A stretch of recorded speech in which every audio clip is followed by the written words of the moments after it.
Senior കൗൺസിലറും ക്ഷേമകാര്യ standing കമ്മിറ്റിയുടെ പ്രിയപ്പെട്ട ചെയർമാനുമായ PM അബ്ദുൽ ഖാദിയാക്ക, മറ്റ് സ്റ്റാൻഡിംഗ് കമ്മിറ്റി ചെയർമാൻമാരായിട്ടുള്ള ഫസൽ റഷീദ്, നമ്മുടെ ഫാസില അബ്സാറ, ഷെഫ്ന മീന, സുഹാന ജിയാസ് ഉൾപ്പെടെയുള്ള പ്രിയപ്പെട്ട സംഘ കൗൺസിലേഴ്സ്, നഗരസഭയുടെ സെക്രട്ടറി നാൻസി, അതുപോലെ നമ്മുടെ മുനിസിപ്പൽ എഞ്ചിനീയർ കാവ്യ ഉൾപ്പെടെ സ്റ്റാഫ് കൗൺസിലർ അനസ് ഉൾപ്പെടെയുള്ള മാധ്യമ സുഹൃത്തുക്കളെ,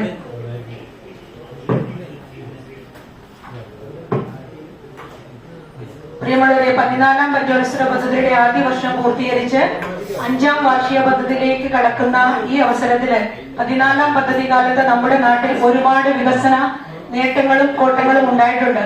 2015 മാത്രം നഗരസഭയെ ഉയർത്തി നഗരസഭയ്ക്കും ജനപ്രതിനിധികൾക്കും കൂടുതൽ ഉത്തരവാദിത്വങ്ങൾ കൈവന്നിരിക്കുകയാണ്. എന്നാൽ ഈ ഭരണ സംവിധാനത്തിലുള്ള മാറ്റം പൂർണ്ണമായും കാര്യക്ഷമമാക്കുവാനായിട്ട് നമുക്ക് ഇനിയും കുറെ കൂടെ സാധിക്കേണ്ടതായിട്ടുണ്ട്. 14ാം പഞ്ചവത്സര പദ്ധതിയിലുള്ള നേട്ടങ്ങളിൽ നിന്നും കൂടുതൽ പാഠം ഉൾക്കൊണ്ടും കോട്ടങ്ങൾ ചർച്ചയ്ക്ക് വിധേയമാക്കി നേട്ടങ്ങളിലേക്ക് എത്തിക്കുന്നതിനും വേണ്ടി ആവശ്യമായ കർമ്മ പദ്ധതികൾ തയ്യാറാക്കി 14ാം പഞ്ചവത്സര പദ്ധതിയിലൂടെ നാം ലക്ഷ്യമിട്ടുകൊണ്ട് മുന്നോട്ട് പോയിക്കൊണ്ടിരിക്കുകയാണ്. പൊതുവിദ്യാഭ്യാസ സംരക്ഷണം, പൊതു ആരോഗ്യ മേഖല ഉന്നത നിലവാരത്തിലെത്തിക്കുക, വീടില്ലാത്ത എല്ലാവർക്കും വീട്, കുടിവെള്ളം, ഊർജ സംരക്ഷണം, മുനിസിപ്പൽ റോഡുകളും PWD റോഡുകളും ഉന്നത നിലവാരത്തിലെത്തിക്കുക, ഭിന്നശേഷിക്കാരുടെ ക്ഷേമം, വനിതാക്ഷേമം, വനിതാ ശിശുക്ഷേമം, മാലിന്യ സംസ്കരണ സംവിധാനം മികവുറ്റതും കാര്യക്ഷമമാക്കുന്നതിലൂടെയും ക്ലീൻ ഈരാറ്റുപേട്ട എന്ന ലക്ഷ്യത്തിലേക്ക് ചുവടുവെക്കുകയും ഉൾപ്പെടെ വിവിധ പ്രോജക്ടുകളിലൂടെ നമ്മുടെ സർവതല സ്പർശിയായ വികസനമാണ് 14ാം പഞ്ചവത്സര പദ്ധതിയിലൂടെ ലക്ഷ്യമിടുന്നത്. കുടിവെള്ളത്തിന് മാത്രമായി നഗരസഭയുടെയും ഉദ്യോഗസ്ഥരുടെയും നിരന്തരമായ ഇടപെടലുകളിലൂടെ കേന്ദ്ര ഗവൺമെന്റിന്റെയും സംസ്ഥാന ഗവൺമെന്റിന്റെയും അമൃത് 2.0 എന്ന പദ്ധതി പ്രകാരം നമ്മൾക്ക് 25 കോടി രൂപ അനുവദിച്ച പദ്ധതി നടപ്പിലാക്കുവാനുള്ള പ്രാരംഭ പണിപുരയിലാണ്. കൂടാതെ PMJVK എന്ന് പറയുന്ന പ്രധാനമന്ത്രി ജൻവികാസ് കാര്യക്രമത്തിലൂടെ 3.24 കോടി രൂപയുടെ വികസനവും മുനിസിപ്പൽ ഓഫീസിന് സ്വന്തമായി കെട്ടിടം പണിയുന്നതിനും ആവശ്യമായ 9 കോടി രൂപയുടെ വികസനവും നടപ്പിലാക്കുവാൻ ആവശ്യമായ നടപടികളിലും ചില പദ്ധതികളുടെ ആരംഭത്തിന് നമ്മൾ തുടക്കം കുറിച്ചു കഴിഞ്ഞു.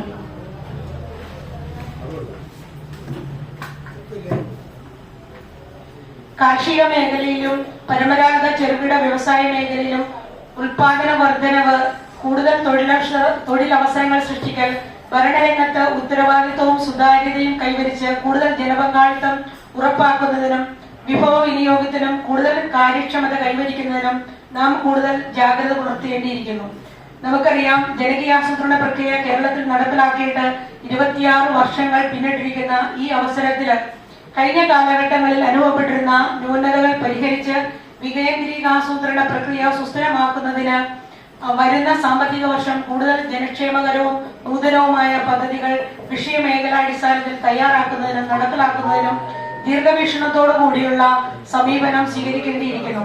ഈരാറ്റുപേട്ട നഗരത്തിലെ ഭൂപ്രദേശം അനുസരിച്ച് ജനങ്ങളുടെ സമഗ്ര വികസനവും പുരോഗതിയും ലക്ഷ്യം വെച്ച് ദീർഘകാല വികസന ലക്ഷ്യങ്ങൾ മുന്നിൽ കണ്ടായിരിക്കണം പദ്ധതികളുടെ സംഗ്രഹം നാം തയ്യാറാക്കിയിട്ടുള്ളത്. ലോകശ്രദ്ധ പിടിച്ചുപറ്റിയ ഈരാറ്റുപേട്ട നഗരത്തിലെ ജനങ്ങളുടെ സേവന സന്നദ്ധയും സഹജീവി സ്നേഹവും തന്നെയാണ് നഗരസഭയുടെ ഏറ്റവും വലിയ കരുത്ത്. ഇന്ത്യയിലെ തന്നെ ഏറ്റവും ജനസാന്ദ്രത കൂടിയ നഗരസഭയായ നമ്മുടെ നഗരസഭയില് ജനകീയാസൂത്രണത്തിലൂടെ നേടിയെടുത്ത ജനകീയ അടിത്തറ മൂലമാണ് സർവതോന്മുഖമായ വികസനം സാധ്യമാക്കുവാൻ നമുക്ക് സാധിച്ചിട്ടുള്ളത്. എന്നാൽ വർദ്ധിച്ചു വരുന്ന ജനസംഖ്യ വികസന താഴെത്തട്ടിലേക്ക് കൈമാറുക എന്നത് ഏറെ ദുഷ്കരമായിരിക്കുകയാണ്. അവകാശങ്ങൾ താഴെത്തട്ടിലേക്ക് കൈമാറുവാൻ സാധിക്കുമ്പോഴാണ് ജനങ്ങളിൽ ജനാധിപത്യ ബോധം വേരുറയ്ക്കുന്നുള്ളൂ എന്ന് പ്രത്യേകം ഈ അവസരത്തിൽ ഓർക്കുന്നു. നമ്മുടെ നാട്ടിലെ വിദ്യാർത്ഥി യുവജന പ്രസ്ഥാനങ്ങൾ നാടിന്റെ വികസനത്തിനായി സഹകരിക്കുന്ന രീതിയാണ് പൊതുവെ നാം കണ്ടുവരുന്നത്. പ്രളയകാലത്തും കോവിഡ് വ്യാപനം തടയുന്നതിലും ധാരാളം സന്നദ്ധ സംഘടനകളോടൊപ്പം തന്നെ വിവിധ രാഷ്ട്രീയ പാർട്ടികളുടെ സന്നദ്ധ സംഘടനകളും കൂടാതെ ടീം നന്മക്കൂട്ടം, ടീം എമർജൻസി എന്നിവ പോലുള്ള ധാരാളം രാഷ്ട്രീയപരമായി അതിന്റെ കീഴിൽ പ്രവർത്തിക്കുന്ന സന്നദ്ധ സംഘടനകളും വരുന്നു. ഇവർ നൽകിയ സേവനം നമ്മൾ ഏറെ നന്ദിയോടുകൂടി ഈ അവസരത്തിൽ സ്മരിക്കുന്നു. ഈരാറ്റുപേട്ട നഗരത്തിൽ സൽഭരണം ലക്ഷ്യമാക്കി ബജറ്റ് തയ്യാറാക്കിയ വൈസ് ചെയർമാനെയും ധനകാര്യ സ്റ്റാൻഡിംഗ് കമ്മിറ്റിയുടെ പ്രിയപ്പെട്ട അംഗങ്ങളെയും ഉദ്യോഗസ്ഥ സുഹൃത്തുക്കളെയും ഞാൻ അഭിനന്ദിക്കുന്നു.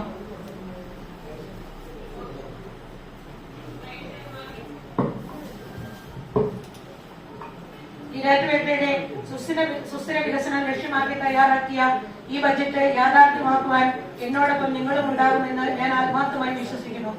ഭരണപ്രതിപക്ഷമില്ലാതെ ഏവരോടും നിർലോഭമായി നന്ദി രേഖപ്പെടുത്തുന്നതോടൊപ്പം ബഹുമാനപ്പെട്ട കൌൺസിലർമാരുടെ ക്രിയാത്മകമായ ചർച്ചകളിലൂടെയും വിലപ്പെട്ട നിർദ്ദേശങ്ങളിലൂടെയും ഈ ബജറ്റ്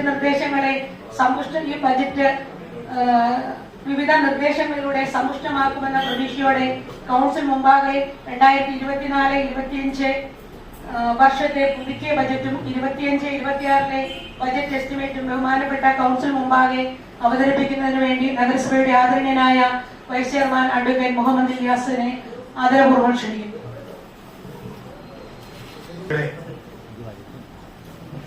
ഈ ബഡ്ജറ്റ് സമ്മേളനത്തിൽ അധ്യക്ഷത വഹിക്കുന്ന നഗരസഭയുടെ ബഹുമാന്യായ ചെയർപേഴ്സൺ അബ്ദുൽ ഖാദർ,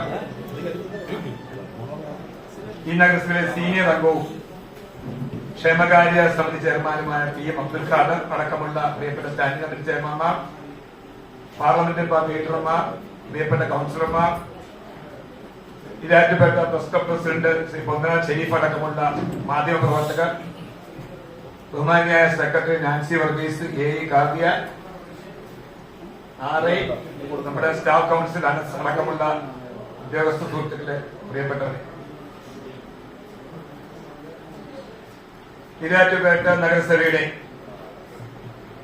5ാമത്തെ ഈ ഭരണസമിതിയുടെ ബജറ്റ് അവതരിപ്പിക്കുവാൻ അവസരം എന്ന പരമകാരൻ അള്ളാഹുവിന് ആദ്യമായി സ്തുതി പറയുകയാണ്. അതോടൊപ്പം തന്നെ ഈ 5ാമത്തെ ബജറ്റ് അവതരിപ്പിക്കാൻ അവസരം എന്ന ഈരാറ്റുപേട്ട നഗരസഭയിലെ 28 കൌൺസിലർമാരോടും എനിക്കുള്ള വ്യക്തിപരമായ സ്നേഹവും കടപ്പാടും അറിയിക്കുന്നു. ഈ നഗരസഭ 9 വർഷം പിന്നിടുമ്പോൾ കഴിഞ്ഞ നഗരസഭയിൽ അധികാര തർക്കവും മറ്റു കാര്യങ്ങൾ മൂലം, കോവിഡ് അടക്കമുള്ള പ്രതിസന്ധികൾ മൂലം വലിയ കാര്യമായ മാറ്റങ്ങളൊന്നും നടത്തുവാൻ കഴിഞ്ഞില്ല എന്ന കാര്യം നമുക്ക് എല്ലാവർക്കും അറിയാം. നമ്മുടെ കാലഘട്ടത്തിൽ ആരംഭിച്ചപ്പോൾ തന്നെ ഏതാണ്ട് തെരഞ്ഞെടുപ്പും അതോടനുബന്ധിച്ച 1 വർഷവും കോവിഡുമായി ബന്ധപ്പെട്ട പ്രതിസന്ധിയിൽ നാമും ഒട്ടേറെ പ്രതിസന്ധികൾ നേരിട്ടു. ഞാൻ വ്യക്തിപരമായി നമ്മുടെ പഴയ ഉദ്യോഗസ്ഥന്മാരെ കുറ്റപ്പെടുത്തുകയല്ല. അതിനുശേഷം കടന്നു വന്ന നമ്മുടെ സെക്രട്ടറി സുമയ്യ അടക്കമുള്ള ആളുകൾ, കോഴിക്കോടുകാരനായ ജോലി അടക്കമുള്ള എഞ്ചിനീയർമാർ 1.5 വർഷക്കാലം നമ്മുടെ പ്രൈവറ്റ് ബസ് സ്റ്റാൻഡ് അടക്കമുള്ള ഒട്ടേറെ പരിഷ്കരണങ്ങളെ, വികസനങ്ങളെ ഭാഗികമായിട്ടെങ്കിൽ പോലും മെല്ലെപ്പോക്ക് നയം മൂലമാണെങ്കിൽ പോലും തടസ്സപ്പെടുത്തിയതിനു ശേഷം നമുക്ക് കിട്ടിയത് 2.5 വർഷക്കാലം മാത്രം. ആ 2.5 വർഷക്കാലം കൊണ്ട് ഒരു ഭരണസമിതിക്ക് ചെയ്യാവുന്ന പരമാവധി കാര്യങ്ങൾ നാം ഈ നഗരാട്ടുമത കൗൺസിലിലേക്ക് കടന്നു വരുമ്പോൾ, അല്ലെങ്കിൽ 2020 ഡിസംബർ മാസം 27 അധികാരമേൽക്കുമ്പോൾ ഈരാറ്റുപേട്ടയിലെ മുഴുവൻ റോഡുകളും, പ്രത്യേകിച്ച് പൊതു റോഡുകൾ മുഴുവൻ, കാരക്കാട് തുടങ്ങി ഇലക്കൻ ബംബോസ് റോഡ് അടക്കം, മുണ്ടക്കൽ റോഡ് അടക്കം, മാതാക്കൽ റോഡ് അടക്കം, പോലീസ് സ്റ്റേഷൻ അടക്കം, നമ്മുടെ ജപ്പാൻ റോഡ് അടക്കം എല്ലാ റോഡുകളും, ഉൾവേലിയും നമ്മുടെ കൊറ്റുവാപ്പൽ റോഡും അടക്കം മുഴുവൻ റോഡുകളും താറുമാറായി കിടക്കുന്ന ഒരു അവസരത്തിലാണ് നാം അധികാരം നേടുന്നത്. നമുക്ക് ഈ 4ാം വർഷം അല്ലെങ്കിൽ 50 മാസം പൂർത്തിയാകുമ്പോൾ വളരെ അഭിമാനത്തോടുകൂടി ഈരാറ്റുപേട്ട നഗരസഭയിലെ എല്ലാ കൌൺസിലർമാർക്കും കഴിഞ്ഞ ആഴ്ച കോൺക്രീറ്റും ടാറും അതോടൊപ്പം തന്നെ ടൈലും ഇട്ട ഈരാറ്റുപേട്ട മുനിസിപ്പൽ റോഡിന്റെ പണി കൂടി അവസാനിച്ചതോടുകൂടി പൂർണ്ണമായും ഈരാറ്റുപേട്ട നഗരസഭയിലെ പൊതു റോഡുകൾ പൂർണ്ണമായും ഗതാഗത യോഗ്യം മാറ്റാൻ കഴിഞ്ഞു. 1.5 ടാർ റോഡുകൾ, പ്രത്യേകിച്ച് കൊട്ടുവാപ്പൽ റോഡും കുൽബേൽ റോഡും അടക്കമുള്ള ചില റോഡുകൾ നാം പൂർണ്ണമായും പുനരുദ്ധരിച്ചെങ്കിൽ പോലും ടാറിങ്ങുമായി ബന്ധപ്പെട്ട അപാകതയാകാം. പ്രത്യേകിച്ച് ടാറുമായി ബന്ധപ്പെട്ട് വരുമ്പോൾ മഴവെള്ളം വീഴുന്ന പോലും മറ്റ് ഓടകൾ വരുന്ന പോലും ഒക്കെ അത് പൊട്ടിപ്പൊളിയുന്നത് കൊണ്ട് 1-2 റോഡുകൾ നമ്മുടെ കോൺട്രാക്ടർമാരുടെ മാനദണ്ഡം അനുസരിച്ച് അവർ ഉത്തരവാദിത്തത്തിലാണെങ്കിൽ പോലും അവ കൂടി പുനരുദ്ധരിച്ചാൽ നമുക്ക് റോഡുകളുടെ കാര്യത്തിൽ പൂർണ്ണമായും നമുക്ക് സംതൃപ്തരാകാൻ കഴിയും. അതോടൊപ്പം തന്നെ ചെറിയ റോഡുകൾ, ഡിവിഷൻ റോഡുകൾ, എന്റെ വിശ്വാസം അനുസരിച്ച് 80-90% ഡിവിഷൻ റോഡുകൾ ഈ മാർച്ച് 30 പൂർത്തിയാകും. ബാക്കിയുള്ളവർക്ക് നമുക്ക് എല്ലാവരും കൂടി ആലോചിച്ച് റിവിഷനിലും ബഡ്ജറ്റിലും ഫണ്ട് വകവെച്ചുകൊണ്ട് നമുക്ക് മുന്നോട്ട് പോകാൻ കഴിയും. ഞാനിത് പറഞ്ഞു വന്നത് നമ്മുടെ എല്ലാ കൗൺസിലർമാരും ഏറ്റവും വലിയ ആഗ്രഹമായിരുന്നു PMAY ലൈഫ് പദ്ധതിയിൽപ്പെട്ട ഏതാണ്ട് 375ഓളം ആളുകൾക്ക് വീട് വെച്ച് കൊടുക്കുക എന്നത് പറയാത്ത ഒരു കൗൺസിലറുമില്ല. ഇവിടെ എല്ലാ ബഡ്ജറ്റിലും എല്ലാ റിവിഷനിലും എല്ലാ പ്രോജക്റ്റിലും നാം പറഞ്ഞു വന്നെങ്കിൽ പോലും റോഡുമായി ബന്ധപ്പെട്ടും കുടിവെള്ളവുമായി ബന്ധപ്പെട്ടും മറ്റ് അടിസ്ഥാനപരമായ വികസനവുമായി ബന്ധപ്പെട്ടും ഒട്ടേറെ പ്രതിസന്ധിയിൽ കടന്നു വന്നതുകൊണ്ട് നമ്മുടെ റോഡുമായി ബന്ധപ്പെട്ട പണം ഏതാണ്ട് 1.5-1.25 കോടി 2 കോടി രൂപ വരെ കഴിഞ്ഞകാല ബഡ്ജറ്റിലും റിവിഷനിലും പദ്ധതിയിലുമൊക്കെ വെച്ചതുകൊണ്ട് നമുക്ക് വീടുകളിലേക്ക് കടക്കുവാൻ കഴിഞ്ഞിട്ടില്ല. ഇപ്പോൾ നമുക്ക് വലിയൊരു അനുഗ്രഹമുണ്ട്. 25 ലക്ഷം രൂപ പൊതു റോഡ് പുനരുദ്ധാരണത്തിൽ വെച്ചാൽ നമ്മുടെ പ്രശ്നങ്ങൾ ചെയ്യും. 1 കോടി രൂപയിൽ താഴെ നമുക്ക് ഗ്രാമീണ റോഡല്ല ഡിവിഷൻ റോഡിൽ വെച്ചാൽ നമ്മുടെ പ്രശ്നം ചെയ്യും. അപ്പം 10-25 ലക്ഷം രൂപ നമുക്ക് സ്വരുപ്പിടിപ്പിച്ചുകൊണ്ട് കരുതിക്കൂട്ടി നമ്മൾ നിശ്ചയദാർഢ്യം എടുത്താൽ DPR ഉള്ള അപേക്ഷകരായ വസ്തുക്കളുള്ള ഭൂമിയുള്ള മുഴുവൻ ആളുകൾക്കും വീട് കൊടുക്കാനുള്ള സൗകര്യവും അതിനുള്ള സംവിധാനം നമ്മുടെ ബഡ്ജറ്റിൽ ഉണ്ടാക്കിയിട്ടുണ്ട്. റിവിഷൻ നമുക്ക് ചെയ്യും. ഞാൻ ദീർഘമായി സംസാരിക്കുന്നില്ല, ബഡ്ജറ്റിലേക്ക് കടക്കുകയാണ്. നമുക്ക് ഒത്തൊരുമിച്ച് നമുക്കെല്ലാം കൂടി ഏതാണ്ട് 9-10 മാസങ്ങൾ കൂടി അവശേഷിക്കുന്നുള്ളൂ. ഈ ബഡ്ജറ്റിലെ അല്ലെങ്കിൽ ഈ പദ്ധതി വിധത്തിലെ മുഴുവൻ കാര്യങ്ങൾ പൂർത്തിയാക്കാൻ നമുക്ക് കഴിയില്ലെങ്കിൽ പോലും കാലാവസ്ഥ അനുകൂലമാണെങ്കിൽ അഡ്വാൻസ് ആയ റിവിഷൻ നമുക്ക് പാസ്സായി വന്നാൽ ഏപ്രിൽ-മെയ് മാസങ്ങളിലും കാലാവസ്ഥ വളരെ പ്രതികൂലമാണെങ്കിൽ നമുക്ക് റോഡ് ഒഴിച്ചുള്ള ബാക്കി എല്ലാ പരിപാടികളും നടത്താൻ കഴിയുന്ന വിധമാണ് ഈ ബഡ്ജറ്റും റിവിഷനും ആവശ്യപ്പെട്ടിരിക്കുന്നത്. വളരെ ശക്തമായി നമ്മുടെ എല്ലാ പ്രവർത്തന നേതൃത്വം കൊടുക്കുന്ന ബഹുമാന്യ ചെയർപേഴ്സണെയും നമ്മുടെ സ്റ്റാഫ് അംഗങ്ങളെയും മുഴുവൻ കൗൺസിലർമാരെയും ഒരിക്കൽ കൂടി അഭിവാദ്യം ചെയ്തുകൊണ്ട് ഞാൻ ബഡ്ജറ്റിലേക്ക് കടക്കുകയാണ്. നഗരസഭയുടെ ഉന്നമനത്തിന് എല്ലാ മേഖലയിലും പുത്തൻ ഉണർവും വികസനവും ഒരുക്കുക എന്ന ലക്ഷ്യത്തോടെ മുന്നോട്ട് പോയിക്കൊണ്ടിരിക്കുന്ന ഈ നഗരസഭാ കൗൺസിലിന്റെ 5ാമത്തെ ബഡ്ജറ്റാണ് ഞാൻ അവതരിപ്പിക്കുന്നത്. വികേന്ദ്രീകൃത ആസൂത്രണത്തിന്റെ ആധാരശിലയായ ജനകീയ ആസൂത്രണ പദ്ധതിയിലൂടെയാണ് നഗരസഭയിലെ വികസന സ്വപ്നങ്ങൾ സാക്ഷാത്കരിക്കപ്പെടുന്നത്. 4 വർഷത്തിനുള്ളിൽ നഗരസഭയിലെ മുഴുവൻ പൊതുറോഡുകളും വീതി കൂട്ടി പുനരുദ്ധരിക്കുന്നതിനും ആരോഗ്യ മേഖലയിൽ 2 വെൽനസ് സെന്റർ ആരംഭിക്കുവാനും നഗരസഭയുടെ പ്രാദേശിക കുടിവെള്ളത്തിൽ 3 കോടി രൂപ ചെലവഴിക്കുവാനും അഗ്രികൾച്ചർ മാർക്കറ്റിന്റെ ഭാഗമായി കരുവാമുടിയിൽ 3.25 കോടി മുടക്കി സ്പൈസ് മാർക്കറ്റ് അല്ലെങ്കിൽ അഗ്രികൾച്ചർ മാർക്കറ്റ് ആരംഭിക്കുവാനും പുതിയ പ്രൈവറ്റ് ബസ് സ്റ്റാൻഡ് കോംപ്ലക്സിന് പ്രാഥമിക അനുമതി നൽകി പൊളിക്കാനുള്ള ടെൻഡർ എടുത്ത് അതുമായി ബന്ധപ്പെട്ട് പരിഹാരം നീക്കുവാനും വനിതാ തൊഴിൽ നൈപുണ്യ വികസനത്തിന്റെ ഭാഗമായി PMGK പദ്ധതിപ്പെടുത്തി അതുമായി ബന്ധപ്പെട്ട പദ്ധതി ആരംഭിക്കുന്നതിനും നഗരസഭാ സൗന്ദര്യവൽക്കരണത്തിന്റെ ഭാഗമായി പ്രാരംഭഘട്ടങ്ങൾ പിന്നിടുന്നതിനും സമ്പൂർണ്ണ വെളിച്ച പദ്ധതിക്കായി തുക നീക്കിവെക്കുന്നതിനും നമുക്ക് കഴിഞ്ഞിട്ടുണ്ട്. ആരോഗ്യം, വിദ്യാഭ്യാസം, മാലിന്യ സംസ്കരണം എന്നിവയ്ക്കാണ് കഴിഞ്ഞ ബഡ്ജറ്റുകളിൽ നാം പ്രാധാന്യം കൊടുത്തിരുന്നത്. ആരോഗ്യ പരിപാലനത്തിനായി ഇരാറ്റുപേട്ടയിൽ family health centre, government Ayurveda clinic, homeo clinic, പൊതു ആരോഗ്യ കേന്ദ്രങ്ങൾ നാം ആരംഭിച്ച 2 വെൽനസ് സെന്റർ ഉൾപ്പെടെ ഇപ്പോൾ പ്രവർത്തിച്ചു വരുന്നു.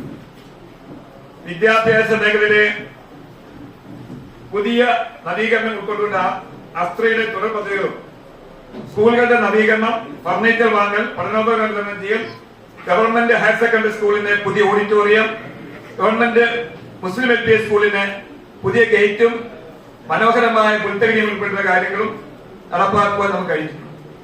സർക്കാർ ആവിഷ്കരിച്ച ഡിജി കേരള പദ്ധതിയും വളരെ വേഗം നമ്മളിലൂടെ മുന്നോട്ട് പോവുകയാണ്. പൊതുജനങ്ങൾക്ക് ഓഫീസിൽ കയറി ഇറങ്ങാതെ അവരുടെ ഫോൺ ഉപയോഗിച്ച് വീട്ടിലിരുന്ന് സേവനങ്ങൾ സ്വീകരിക്കുന്നതിനായി ആവിഷ്കരിച്ച സ്മാർട്ട് സോഫ്റ്റ്വെയർ മുഖേന നഗരസഭ ഓഫീസ് നടപടികൾ സുഗമമായി മുന്നോട്ട് പോവുകയാണ്. കുടിവെള്ള പ്രശ്നം പരിഹരിക്കുന്നതിനായി കേന്ദ്ര ഗവൺമെന്റ് സഹായത്തോടെ അമൃത് 2.0 പെടുത്തി 25 കോടി രൂപ ഇരാറ്റുപേട്ട നഗരസഭയിൽ വകയിരുത്തിയിട്ടുണ്ട്. അതിന്റെ 3.25 കോടി രൂപ നമ്മുടെ പാർട്ടായിട്ട് നമ്മുടെ വീതമായിട്ടാണ് സർക്കാർ വകകൊടുത്തിരിക്കുന്നത്. നഗരസഭാ പരിധിയിൽ ആശുപത്രികൾ, വിദ്യാലയങ്ങൾ എന്നിവയിൽ സൗകര്യം മെച്ചപ്പെടുത്തി തെരുവുവിളക്ക് സ്ഥാപിച്ചും ദേശീയ നഗര ഉപജീവന മിഷന്റെ പ്രവർത്തനങ്ങൾ നഗരസഭാ പരിധിയിൽ വരുന്ന 8 അതിദാരിദ്ര്യ കുടുംബങ്ങൾക്ക് ആവശ്യമായ ഭക്ഷണം, വീടില്ലാത്ത ആളുകൾ വാടക വീട് ഉൾപ്പെടെയുള്ള സഹായങ്ങൾ കൃത്യമായി ചെയ്യുവാൻ നമുക്ക് കഴിഞ്ഞിട്ടുണ്ട്. PMA5 ലൈഫ് മിഷൻ എന്നീ പദ്ധതികൾ പ്രകാരം നഗരസഭയിൽ 1046 പേർക്ക് ഭവനം നിർമ്മിക്കുന്നതിന് ധനസഹായം നൽകുന്നതിന്റെ ഭാഗമായി 552 പേർക്ക് ഭവന നിർമ്മാണം പൂർത്തീകരിച്ചു എന്നുള്ളതും നഗരസഭയിൽ TPR-ലുള്ള അപേക്ഷകരിൽ സ്വന്തമായി ഭൂമിയുള്ള മുഴുവൻ വ്യക്തികൾക്കും ലൈഫ് 337, PMA5 36 പെടുത്തി 2025-26 സാമ്പത്തിക വർഷത്തിൽ ഭവന നിർമ്മാണത്തിനാണ് നാം ഏറ്റവും കൂടുതൽ പ്രാധാന്യം നൽകുന്നത്. 56 കുടുംബങ്ങൾക്ക് 2,38,00,000 രൂപ മുടക്കി നമ്മുടെ കാലഘട്ടത്തിൽ ആരുടെയും ധനസഹായമില്ലാതെ നഗരസഭയുടെ ഫണ്ടിൽ പെടുത്തി വീട് നിർമ്മിക്കുവാൻ കഴിഞ്ഞത് ഈ നഗരസഭയുടെ വലിയ നേട്ടമായിട്ടാണ് നമുക്ക് കണക്കാക്കുന്നത്. 7 ചതുരശ്ര കിലോമീറ്റർ ചുറ്റളവുള്ള നമ്മുടെ നഗരസഭയിൽ ജനസാന്ദ്രതയും സ്ഥാപനങ്ങളുടെ ബാഹുല്യം കൂടുതലായതിനാൽ മാലിന്യ നിർമ്മാർജ്ജനം നമ്മുടെ വലിയൊരു പ്രശ്നമാണ്. അതുകൊണ്ട് തന്നെ ദ്രവ്യ മാലിന്യ നിർമ്മാർജ്ജനത്തിനായുള്ള വലിയ മുതൽ മുടക്ക് നടത്തണം നമ്മൾ ആഗ്രഹിക്കുന്നു. ഒരു കാര്യം മാത്രം പ്രത്യേകിച്ച് പറയാൻ ആഗ്രഹിക്കുന്നു. കഴിഞ്ഞ 3 വർഷക്കാലമായി 4 വർഷക്കാലമായി എല്ലാ ബഡ്ജറ്റിലും എല്ലാ പദ്ധതികളിലും നഗരസഭ മാന്യവും ഗണ്യവുമായ തുക ഇതിലേക്ക് നീക്കിവെച്ചെങ്കിലും നമ്മുടെ ഉദ്യോഗസ്ഥന്മാരുടെ അനാസ്ഥ കാരണം അത് കൃത്യമായി നടപ്പാക്കുവാൻ കഴിഞ്ഞില്ല. അവരുടെ വേദനയോടുകൂടി പറയുകയാണ്, ആരെയും കുറ്റപ്പെടുന്നതല്ല. ഇരാറ്റുപേറ്റ നഗരസഭയിൽ നടപ്പാക്കേണ്ട നാം പദ്ധതികൾ വെച്ച CFC ഗ്രാന്റ്, ജനപർപ്പസ് കൊണ്ട് എല്ലാ കാര്യങ്ങളിലുള്ള തുക കൃത്യമായി നടപ്പാക്കുന്നതിൽ നമ്മുടെ ആരോഗ്യ വിഭാഗം പരാജയപ്പെട്ട് സൂചിപ്പിക്കാൻ ആഗ്രഹിക്കുക. നഗരസഭാ പരിധിക്കുള്ളിൽ പ്രവർത്തിക്കുന്ന എല്ലാ സ്ഥാപനങ്ങളും ലൈസൻസ് നൽകുന്നതിനും അവിടെ തൊഴിലാളികൾ വിവരശേഖരണം നടത്തി തൊഴിൽക്കാരെ ഉറപ്പിക്കുന്നതിനും നഗരസഭയുടെ കരാറുകാരുടെ വിവരശേഖരണം നടത്തി അവരെ കൊണ്ട് കോൺട്രാക്ട് ലൈസൻസ് ലഭിക്കുന്നതിനും അനധിക നിർമ്മാണങ്ങൾ കണ്ടെത്തി അവ ക്രമവൽക്കരിക്കുന്നതിനും മുടങ്ങിക്കിടക്കുന്ന നികുതികൾ പിരിച്ചിട്ട് നഗരസഭയുടെ തനതുവരുമാനം വർദ്ധിപ്പിക്കുന്നതിനും കഴിഞ്ഞ 4 വർഷക്കാലമായി വളരെ സുന്ദരമായ രീതിയിൽ നമ്മുടെ പ്രത്യേകിച്ച് നമ്മുടെ ഫിനാൻസ് കമ്മിറ്റിയിലെ അംഗങ്ങൾ ഉൾപ്പെടെ നമ്മുടെ അതുമായി ബന്ധപ്പെട്ട ഉദ്യോഗസ്ഥർ, റവന്യൂ വിഭാഗ ഉദ്യോഗസ്ഥരും ഒക്കെ വളരെ കഠിനമായ പരിശ്രമത്തിന്റെ ഫലമായി ഒരു സ്റ്റെപ്പിൽ മുന്നോട്ട് പോകാൻ കഴിഞ്ഞിട്ടുണ്ട്. പ്രത്യേകിച്ച് ജോബിൻ ജോൺ സാറിനെ, മുൻ സെക്രട്ടറി ജോബിൻ ജോൺ സാറിനെയും സെക്രട്ടറി രാജ്യണ്ടായ ദിനീഷ് സാറിനെയും പ്രത്യേകം അഭിനന്ദിക്കുകയാണ്. കാരണം നാം അധികാരമേൽക്കുമ്പോൾ നമ്മളുടെ കണക്കനുസരിച്ച് 7.5 കോടി രൂപ അടയ്ക്കാനുള്ളതും അടയ്ക്കാനില്ലാത്തതും ഡബിൾവൽക്കരിച്ചതുപോലെ പല മേഖലയിൽപ്പെട്ട 7.5 കോടി രൂപയുടെ വരുമാനം നികുതി അല്ലെങ്കിൽ ലൈസൻസ് ഫീസ് ഉൾപ്പെടെ പ്രൊഫഷണൽ ഫീസ് ഉൾപ്പെടെയുള്ള കാര്യങ്ങൾക്ക് ലഭിക്കാനുണ്ടായിരുന്നു എന്ന ആദ്യ വാചകത്തിലാണ് നഗരസഭ അധികാരമേൽക്കുന്നതെങ്കിലും പടിപടിയായി കുറെ പണം നമുക്ക് ലഭിച്ച് കഴിഞ്ഞെങ്കിൽ പോലും കൃത്യമായി ഒരു 90% ഹിതപരിശോധന നടത്തി രേഖകൾ പരിശോധിച്ച് അത്യാവശ്യങ്ങൾ മാറ്റം വരുത്തി ഡബിളിംഗ് എല്ലാം ഒഴിവാക്കി കഴിഞ്ഞപ്പോൾ ഇപ്പോൾ അതിന് 3.25 കോടി രൂപ നമ്മുടെ നഗരസഭയ്ക്ക് പിരിഞ്ഞിട്ടാണ്. അതിന് ജോബിൻ ജോൺ സാറിനെ പ്രത്യേകം അഭിനന്ദിക്കുന്നവരും അവരോട് പ്രവർത്തിച്ച നമ്മുടെ HS, JS, സൂപ്പർ എല്ലാവരും ഞാൻ പ്രത്യേകം അഭിനന്ദിക്കുകയാണ്. കാരണം നമ്മുടെ കുട്ടികൾ 5-6 മാസക്കാലം പണിയെടുക്കാനും കൃത്യമായി ഗൈഡ് ലൈൻ ഇല്ലെങ്കിൽ പോലും കഴിഞ്ഞ 1 വർഷക്കാലമായി അവരെ റെഗുലറായി പണിയെടുക്കുന്നത് കൊണ്ട് നമുക്ക് ആ 3.25 കോടി രൂപയുടെ സ്രോതസ് കണ്ടെത്തി കഴിഞ്ഞു. അതുമായി ബന്ധപ്പെട്ട് ഇന്നലെ പള്ളികളിൽ പോലും ടാക്സിന്റെ എക്സെപ്ഷൻ, പിഴപ്പലിശ ഒഴിവാക്കിയ കാര്യം ജനങ്ങളെ അറിയിച്ചു. ഇന്ന് മൈക്കപ്പതിനോട് നാം അറിയിച്ചിട്ടുണ്ട്. നന്നായിട്ട് കൗൺസിലർമാർ ഉത്സാഹിച്ചാൽ, പ്രത്യേകിച്ച് റമദാൻ മാസക്കാലം കൂടിയാണ്, ക്യാമ്പ് കൂടി നിലനിർത്തിക്കൊണ്ട് പള്ളികളുമായി ബന്ധപ്പെട്ടും അംഗനവാടിയുമായി ബന്ധപ്പെട്ടും ടൗണുമായി ബന്ധപ്പെട്ടും ഒരു ക്യാമ്പ് കളക്ഷൻ കൂടി ഏർപ്പെടുത്തിയാൽ നമുക്ക് കഴിഞ്ഞ 2-3 മാർച്ച് മാസങ്ങളിൽ ഒരു 67 ലക്ഷം രൂപ, 50 ലക്ഷം രൂപ, 70 ലക്ഷം രൂപ എന്ന ആ ടാർഗറ്റിൽ നിന്നും നമുക്ക് 1.5 കോടി രൂപ എന്ന മിനിമം ടാർഗറ്റിലേക്ക് കടന്നു വന്നു കഴിഞ്ഞാൽ നമ്മുടെ പാവപ്പെട്ട ആളുകൾക്ക് വീട് നിർമ്മിക്കാനുള്ള ആദ്യത്തെ പടിയാകും. അതുകൊണ്ട് അതുമായി ബന്ധപ്പെട്ട ശക്തമായ നിർദ്ദേശം ഇന്നത്തെ ബഡ്ജറ്റിലോ അല്ലെങ്കിൽ വരുംകാല നഗരസഭകളിലോ എല്ലാവർക്കും പല പല ഐഡിയകളുമുണ്ട്. ആളുകൾക്ക് കൃത്യമായി അറിയത്തില്ല എത്ര ടാക്സ് അടക്കണം. ഇവിടെ വരുമ്പോഴത്തെ പ്രശ്നങ്ങളൊക്കെ ഉണ്ട്. അതൊക്കെ മാറ്റി നിർത്തിക്കൊണ്ട് ആളുകളെ മുഴുവൻ നീതി നടത്തിച്ചാൽ വരുംകാല 3-4 കാര്യങ്ങൾ നമുക്ക് വളരെ സുദീർഘമായി നിർവഹിക്കാൻ കഴിയും. ഒന്ന്, നമ്മുടെ പാവപ്പെട്ട ആളുകൾക്ക് ഉള്ള വീട് 371 പേർക്കുള്ള വീട്. രണ്ടാമത് ഈരാറ്റുപേട്ടയിലെ നമ്മുടെ പ്രകാശ പൂർണ്ണമായ നഗരസഭ എല്ലാ വാർഡുകളിലും നമുക്ക് ലൈറ്റില്ലാത്ത മുഴുവൻ മേഖല ലൈറ്റിട്ടുകൊണ്ടും പ്രധാനപ്പെട്ട ജംഗ്ഷനുകളിൽ ഹൈമാസ്റ്റേജ് സ്ഥാപിച്ചുകൊണ്ടും പ്രകാശപൂരിത നഗരസഭ എന്ന നമ്മുടെ ടാർഗറ്റ് പൂർത്തിയാക്കാൻ കഴിയും. ഈ റമദാൻ മാസത്തിന് മുമ്പായി മെയിന്റനൻസ് ആണെങ്കിൽ പോലും നമുക്ക് 2-3 മാസങ്ങൾ കൊണ്ട് അത്യാവശ്യം പണം തിരിച്ചു കിട്ടിയാൽ ആ പ്രകാശപൂരിത നഗരസഭ എന്ന ടാർഗറ്റ് പൂർത്തിയാക്കാൻ കഴിയും. ഇനി അത്യാവശ്യമുള്ള നഗരസഭ സാമ്പത്തിക വർഷത്തെ ബജറ്റിലേക്ക് കടക്കുകയാണ്. 1. DPR ഉള്ളവരും സ്വന്തമായ ഭൂമിയുള്ളവരുമായ മുഴുവൻ അപേക്ഷകർക്കും TMA ലൈഫ് പദ്ധതിയിൽപ്പെടുത്തി വീട് നിർമ്മിതി നൽകുന്നതിന് 8.35 കോടി രൂപ 8,35 ലക്ഷം പരിസ്ഥിതിക്ക് വെച്ചിട്ടുണ്ട്. നിലവിലുള്ള private bus stand shopping complex പണിയുന്നതിനായി ആധുനിക രീതിയിലുള്ള ബസ് സ്റ്റാൻഡ് കോംപ്ലക്സിന് വേണ്ടി 23 കോടി രൂപ നിലവിൽ ലോണായിട്ടാണ് നാം പ്ലാൻ ചെയ്യുന്നത്. KUDFC അതുമായി ബന്ധപ്പെട്ട പ്രാഥമിക ലെറ്റർ സെക്രട്ടേറിയറ്റിലാണ് പോയി കഴിഞ്ഞു. അതുമായി ബന്ധപ്പെട്ട ബസ് സ്റ്റാൻഡ് പൊളിക്കുന്നതിനുള്ള പരിപാടികൾ മാർച്ച് മാസം 1-ാം തീയതി ആരംഭിക്കും. അതുമായി ബന്ധപ്പെട്ട് 23 കോടി രൂപ മാറ്റിവെച്ചിട്ടുണ്ട്. ഈരാറ്റുപേട്ട കരുവാമൊഴി അഗ്രികൾച്ചർ മാർക്കറ്റ് പണിയുന്നതിന് 3.25 കോടി രൂപയാണ് വകയിരുത്തിയിരിക്കുന്നത്. ഇതിൽ ആദ്യ ഗഡുവായ 49 ലക്ഷം രൂപ നിർമ്മിതികൾക്ക് കൈമാറുകയും അവിടെ പണി ആരംഭിക്കുകയും ചെയ്തിട്ടുള്ളതാണ്. നഗരസഭയിലെ പൊതു റോഡുകൾക്കും ഡിവിഷൻ തല റോഡുകൾക്കുമായി 2 കോടി രൂപ മാറ്റിവെച്ചിരിക്കുന്നു. ഈരാറ്റുപേട്ട FHC എക്സ്റേ യൂണിറ്റ് പുതുതായി തുറന്നു കുറിക്കുന്നതിനും ശമ്പളം, ലാഭം, മറ്റ് മരുന്നുവാങ്ങൽ കാര്യത്തിനുമായി 50 ലക്ഷം ഉൾപ്പെടെ വിദ്യാഭ്യാസ മേഖല സഹിതം 2,16 ലക്ഷം രൂപ അതിനായി മാറ്റിവെച്ചിട്ടുണ്ട്. ഈരാറ്റുപേട്ട നഗരസഭ പുതിയ ഓഫീസ് കെട്ടിടത്തിന് 9 കോടി രൂപ കിഫ്ബിയുടെ സഹായത്തോടുകൂടി കഴിഞ്ഞ 4 വർഷക്കാലമായി നാം അതിന്റെ പിറകെയാണ്. നമ്മുടെ ജോബിൻ ജോൺ തിരുവനന്തപുരത്ത് ഉള്ളതുകൊണ്ട് ഞങ്ങൾ കഴിഞ്ഞ ആഴ്ച നേരത്തെ സംസാരിച്ചായിരുന്നു. അതുമായി ബന്ധപ്പെട്ട ഫൈനൽ സ്റ്റേജിലേക്ക് കടക്കുകയാണ്. 9 കോടി രൂപ സർക്കാരിന്റെ പദ്ധതിയായ കിഫ്ബിയുമായി ബന്ധപ്പെട്ട് മാറ്റിവെച്ചിട്ടുണ്ട്. സമ്പൂർണ്ണ പ്രകാശ നഗര പദ്ധതിയുടെ ഭാഗമായി ഡിവിഷനുകൾ കൂടുതൽ സ്ട്രീറ്റ് ലൈറ്റ് സ്ഥാപിക്കുന്നതിനും പ്രധാന ജംഗ്ഷനിൽ ഡിവിഷനിലെ പ്രധാന ജംഗ്ഷനിൽ മിനി ഹൈമാസ്റ്റ് സ്ഥാപിക്കുന്നതിനുമായി 50 ലക്ഷം രൂപ മാറ്റിവെച്ചിട്ടുണ്ട്. നഗര സൗന്ദര്യവൽക്കരണത്തിന്റെ ഭാഗമായി ഓപ്പൺ ജിമ്മ്, കിഡ്സ് പാർക്ക്, സ്നേഹാരാമങ്ങൾ, വൈകുന്നേര ഉല്ലാസ കേന്ദ്രങ്ങൾ, ഡിവിഷൻ തലത്തിൽ പുൽത്തകിരികൾ, തണൽമരങ്ങൾ, പൂച്ചെടികൾ നട്ടുപിടിപ്പിക്കുന്നതിന് പാലങ്ങൾ മോടിപ്പിടിപ്പിക്കുന്നത് ഉൾപ്പെടെയുള്ള പദ്ധതികൾക്കായി 1,70 ലക്ഷം രൂപ മാറ്റിവെച്ചിട്ടുണ്ട്. കരുവാമൊഴി ബസ് സ്റ്റാൻഡ് ഉൾപ്പെടെയുള്ള സ്ഥലം വാങ്ങൽ പദ്ധതിക്ക് 2 കോടി രൂപ വകയിരുത്തിയിട്ടുണ്ട്. ഒരിക്കൽ കൂടി നഗരസഭയെ അറിയിക്കുവാൻ ആഗ്രഹിക്കുന്നു, പ്രധാനപ്പെട്ട കോൺസബറെ അറിയിക്കാൻ ആഗ്രഹിക്കുന്നു. 2022 കരുവാമൊഴിയിൽ 65 സെന്റ് സ്ഥലം ഏറ്റെടുക്കുന്നതിന് വേണ്ടി നഗരസഭ തീരുമാനമെടുത്ത് കൊടുത്തിരിക്കുന്നത്. ഇപ്പോഴും ആ ഫയൽ എന്റെ അറിവനുസരിച്ച് പാലാ താലൂക്ക് ഓഫീസിൽ വിശ്രമത്തിലാണ്.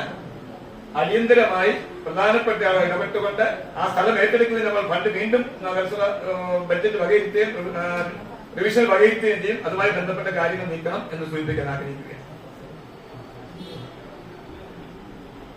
അമൃത് 2.0 കുടിവെള്ള പദ്ധതിയുടെ ഭാഗമായി നഗരസഭയിൽ വീതമായി 3.25 ലക്ഷം രൂപ, പ്രാദേശിക കുടിവെള്ള പദ്ധതിക്ക് 60 ലക്ഷം രൂപയിൽ നീക്കിവെച്ചിരിക്കുന്നു.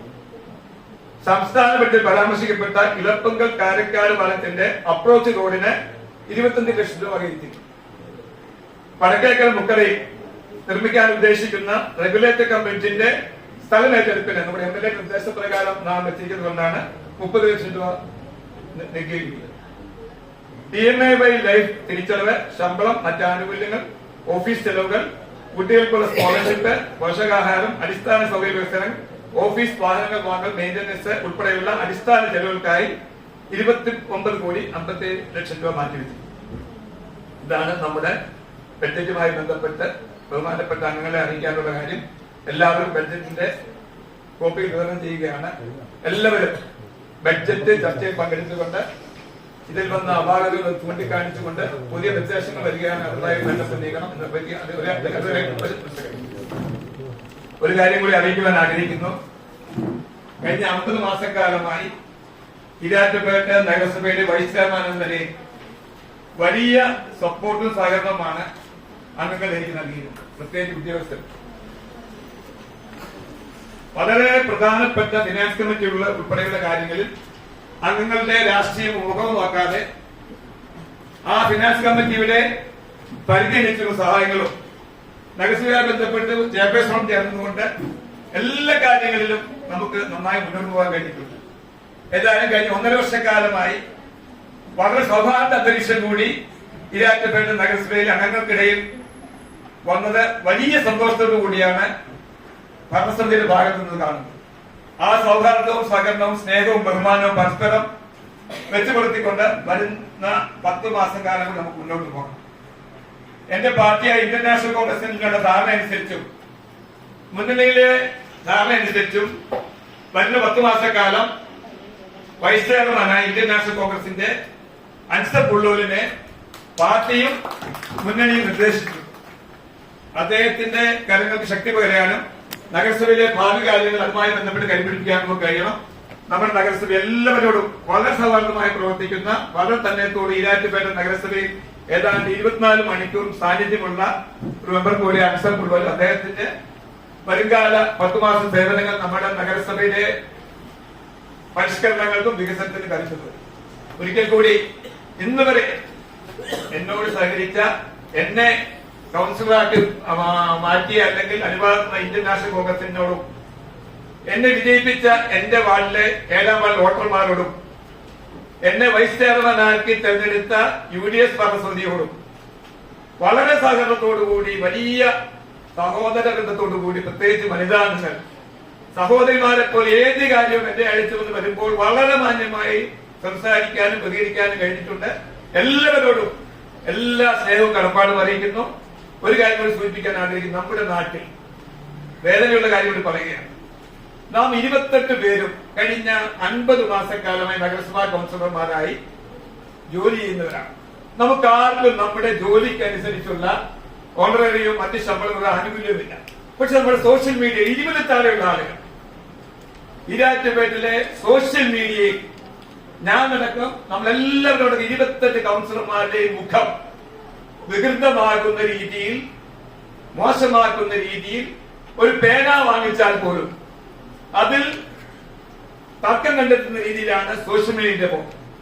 നമ്മുടെ കൗൺസിലർമാർ വളരെ അപൂർവമായി ഒരിക്കലും മനസ്സുകൊണ്ടോ ശരീരം കൊണ്ടോ അറിയാത്ത കാര്യങ്ങൾ കൗൺസിലർമാർ പോലും ചെന്നിവിടാണ്.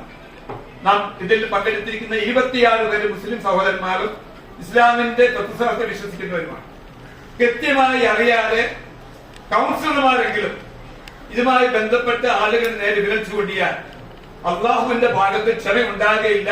പരദൂഷണവും ഏറ്റവും വലിയ പാപമായി വിശ്വസിക്കുന്ന സമൂഹമാണ് ഇസ്ലാം.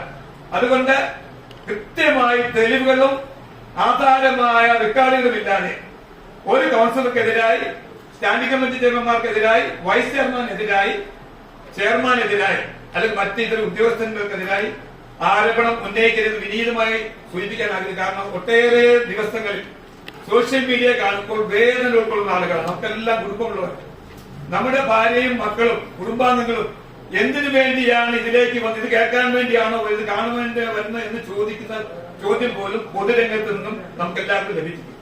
നമുക്ക് എല്ലാവർക്കും നമ്മുടെ ആരും വ്യക്തികളെ പറയരുത്. ഇവിടെയുള്ള 14 പുരുഷ കൗൺസിലർമാരും ആ 14 പേർക്കും അവരുടെ ബിസിനസ്സുമായും തൊഴിൽപരമായും വലിയ നഷ്ടങ്ങൾ സംഭവിച്ച കാലമാണ് കഴിഞ്ഞ 50 മാസമായി കടന്നുപോയിരിക്കുന്നത്. ഒട്ടേറെ പേർക്ക് ബിസിനസ് നഷ്ടപ്പെട്ടു. സുനിലടക്കമുള്ളവർക്ക് അവരുടെ പ്രൊഫഷൻ നഷ്ടപ്പെട്ടു. ഒട്ടേറെ ആളുകൾക്ക് അവരുടെ കുടുംബം പോലും കൃത്യമായി നോക്കാൻ കഴിയാത്ത വിധം ഈരാറ്റുപേട്ടയുടെ പ്രത്യേക സാഹചര്യത്തിൽ വളരെ വേദനയോടുകൂടിയാണ് നാം പൊതുപ്രവർത്തനം നടക്കുന്നത്. നമ്മുടെ രാഷ്ട്രീയ പാർട്ടിയിൽപ്പെട്ട 10-20 പേർ ഞാൻ ആ സോഷ്യൽ മീഡിയ ദോഷക്കുരുക്കുകൾ എല്ലാ രാഷ്ട്രീയ പാർട്ടിയിൽപ്പെട്ടവരും നമ്മുടെയൊക്കെ കമ്മിറ്റികൾ കൂടുമ്പോഴെങ്കിലും നാം ആരും പണം വാങ്ങിച്ചിട്ടില്ല എന്ന് അസന്നിഗ്ധമായി നെഞ്ചിൽ കൈവച്ചുകൊണ്ട് പറയുന്ന വിധം നമ്മുടെ കൗൺസിലർമാർക്ക് മാറുവാൻ കഴിഞ്ഞിട്ടുണ്ട്.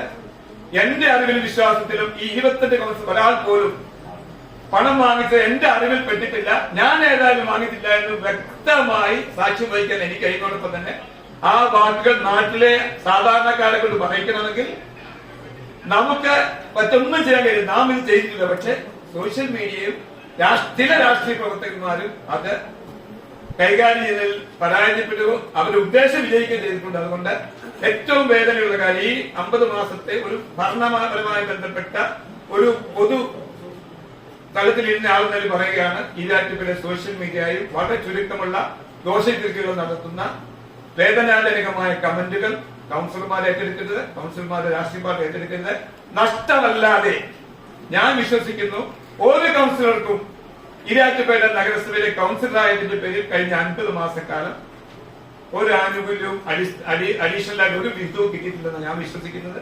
അതുകൊണ്ട് നമ്മുടെ സമൂഹത്തിൽ പള്ളികൾ ഉൾപ്പെടെ രാഷ്ട്രീയ പാർട്ടിയുടെ പൊതു മീറ്റിംഗിൽ ഉൾപ്പെടെ കൗൺസിലർമാരെ സ്ഥിരമായി ആക്രമിക്കുന്ന പരിപാടി അവസാനിപ്പിക്കാനുള്ള സജീവമായ ശ്രദ്ധ ഉണ്ടാകണം. അല്ലെങ്കിൽ നാളെ തെരഞ്ഞെടുപ്പുകൾ വരുമ്പോൾ പൊതുരംഗത്ത് കടന്നു വരാൻ ആഗ്രഹിക്കുന്ന ആളുകൾ, അല്പം ദീനീബോധമുള്ള ആളുകൾ ഒരു കാരണവശാലും അതുമായി കടന്നു വരിക താല്പര്യം കാണിക്കുകയില്ല എന്ന് കൂടി സൂചിപ്പിക്കാൻ ആഗ്രഹിച്ചുകൊണ്ട് ഒരിക്കൽ കൂടി പ്രവർത്തകർക്ക്, കൗൺസിലർമാർക്ക്, ഉദ്യോഗസ്ഥർക്ക് 50 മാസക്കാലം ഇരാറ്റുപേട്ട നഗരസഭയുടെ പ്രധാനപ്പെട്ട കാര്യങ്ങൾ private bus stand, wellness centre, നമ്മുടെ അഗ്രികൾച്ചർ മാർക്കറ്റ്, റോഡുകൾ പുനരുദ്ധാരണം എന്നുവേണ്ട വിവിധ മേഖലകളിൽ ചെയർപേഴ്സണോടൊപ്പം തോളോട് ചേർന്നുകൊണ്ട് തിരുവനന്തപുരത്ത്, നിയമപരമായി ബന്ധപ്പെട്ട് എറണാകുളത്ത്, കോട്ടയത്ത്, പാലക്കാട് മുഴുവൻ രംഗങ്ങളിലും അതിശക്തമായി പ്രവർത്തനം നടത്തുവാനും ഇടപെടാനും കഴിഞ്ഞിട്ടുണ്ട്.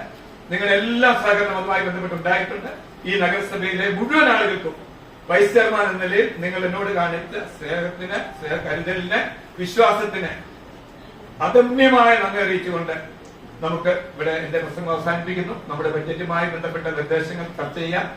നമുക്ക് അതിനുശേഷം ഭക്ഷണം ഏർപ്പെടുത്തിയിട്ടുണ്ട്, കൗൺസിലർമാർക്ക് ഏർപ്പെടുത്തിയിട്ടുണ്ട്. എല്ലാവരും ഞാൻ പറഞ്ഞതുപോലെ കഴിഞ്ഞ 1.5 വർഷക്കാലം ഒരിക്കലും ഉണ്ടാകാത്ത ഒരു സ്നേഹവും സൗഹൃദവും നമുക്ക് എല്ലായിടയിലും ഉണ്ട്.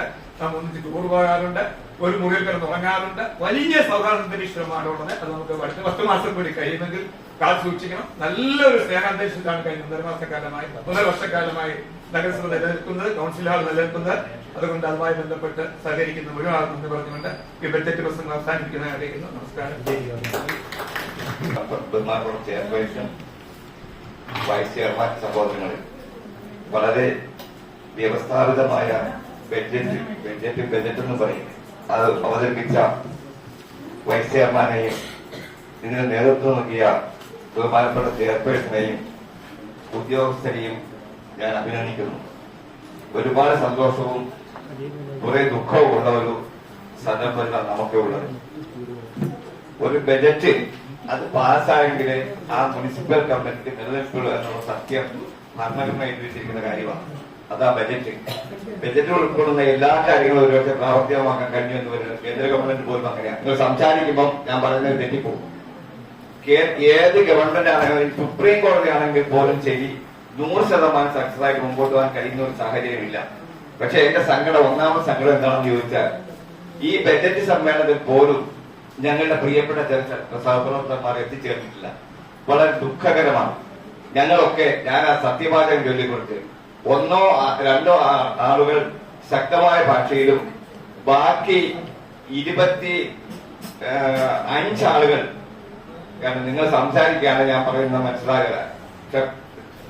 പത്താൻ പറയുന്നത് ദൈവം അള്ളാഹുവിന്റെ നാമം സത്യപ്രതിജ്ഞ ആളുകളാണ്. ഈ സത്യപ്രതിജ്ഞ അള്ളാഹുവിന്റെ നാമത്തിൽ പഠിച്ച ഉടനെ കയ്യപ്പിടിക്കുന്നതിന്റെ അർത്ഥം നമ്മുടെ ജീവിതത്തിനും നമ്മുടെ പ്രവൃത്തിക്കും ഒരു സത്യസന്ധത വേണം. വാക്കുകൾ പാലിക്കപ്പെടും. നമ്മുടെ കൗൺസിലർമാർ ഇവിടെ എത്തിച്ചേർന്നത് വലിയ ദുഃഖമാണ്. അതെനിക്ക് പറയാൻ കാരണം ഏറ്റവും ബുദ്ധിമുട്ടുള്ള ഒരു കാര്യം തന്നെയാണ്. അപ്പൊ അതുകൊണ്ട് ആളുകൾ സൂചിപ്പിക്കാനുള്ളത് ഇപ്പൊ ഇവിടെ ബഹുമാനപ്പെട്ട ചെയർമാൻ വൈസ് ചെയർമാൻ സൂചിപ്പിക്കപ്പെട്ടതുപോലെ തന്നെ വാർഡിന്റെ വികസനവുമായിട്ട് ബന്ധപ്പെട്ട് 3 വർഷം എന്റെ വാർഡ് 100% എല്ലാ നിലയിലും അഭിവൃദ്ധിപ്പെട്ട ഒരു വാർഡായിരുന്നു. വളരെ ദുഃഖകരം എന്ന് പറയട്ടെ, കൊട്ടുകാപ്പിൽ റോഡ്, ആ റോഡിന്റെ പണിയുമായിട്ട് ബന്ധപ്പെട്ട് ഒരു വലിയ വീഴ്ചയുണ്ടായി. ആ ഒരു റോഡ് ഒഴികെയാണ് ബാക്കി എന്റെ വാർഡ് ഇടവഴികൾ പോലും സഞ്ചാരയോഗ്യമാണ്. എന്റെ വാർഡിൽ നിങ്ങൾ സംസാരിക്കില്ല, ശുദ്ധജലം കിട്ടാത്ത ഒരൊറ്റ വീടുമില്ല, പെൻഷൻ വാങ്ങാത്ത ഒരാളുമില്ല, പ്രകാശിക്കാത്ത ലൈറ്റുകളില്ല. ഇങ്ങനെ ഒരു വാർഡിന്റെ വികസനം സംബന്ധിച്ച് ഇത്ര കൃത്യമായി ചെയ്യാൻ എന്നെ സഹായിച്ച ബഹുമാനപ്പെട്ട ചെയർപേഴ്സണെയും എന്റെ സഹമെമ്പർമാരെ ഞാൻ അഭിനന്ദിക്കുന്നു. അതോടൊപ്പം തന്നെ ദുഃഖകരമായ ഒത്തിരി കാര്യങ്ങളുണ്ട്. അതിൽ ഒരു കാര്യം എന്ന് പറയുന്നത് സംസാരം പറ്റിയില്ല. എന്റെ വാർഡിൽ അങ്കനവാടിക്ക് സ്ഥലം വാങ്ങുന്നതിന് വേണ്ടി 5 ലക്ഷം രൂപ അനുവദിച്ചു. ഞാൻ ചെയർപേഴ്സനെ അഭിനന്ദിക്കുക. പക്ഷെ അതുമായിട്ട് ബന്ധപ്പെട്ട് സ്ഥലം വാങ്ങാൻ ചെന്നപ്പോൾ ഒരു അങ്കനവാടി ടീച്ചർ പോലും നിലവിലുള്ള പൊതുവഴിയെ വണ്ടി പോകാൻ സമ്മതിക്കുകയാണ്. അതൊരു പ്രശ്നം. മറ്റൊരു പ്രശ്നം എന്ന് പറയുന്നത് ഉപയോഗയോഗ്യമല്ലാത്ത സ്ഥലം നമ്മൾ വാങ്ങണം, സ്ഥലം ഉണർത്തുമ്പോൾ സ്ഥലം തരാമെന്ന് പറഞ്ഞ ആൾ മരിച്ചുപോയി, അദ്ദേഹത്തിന്റെ മക്കൾ വാക്കുമാറി.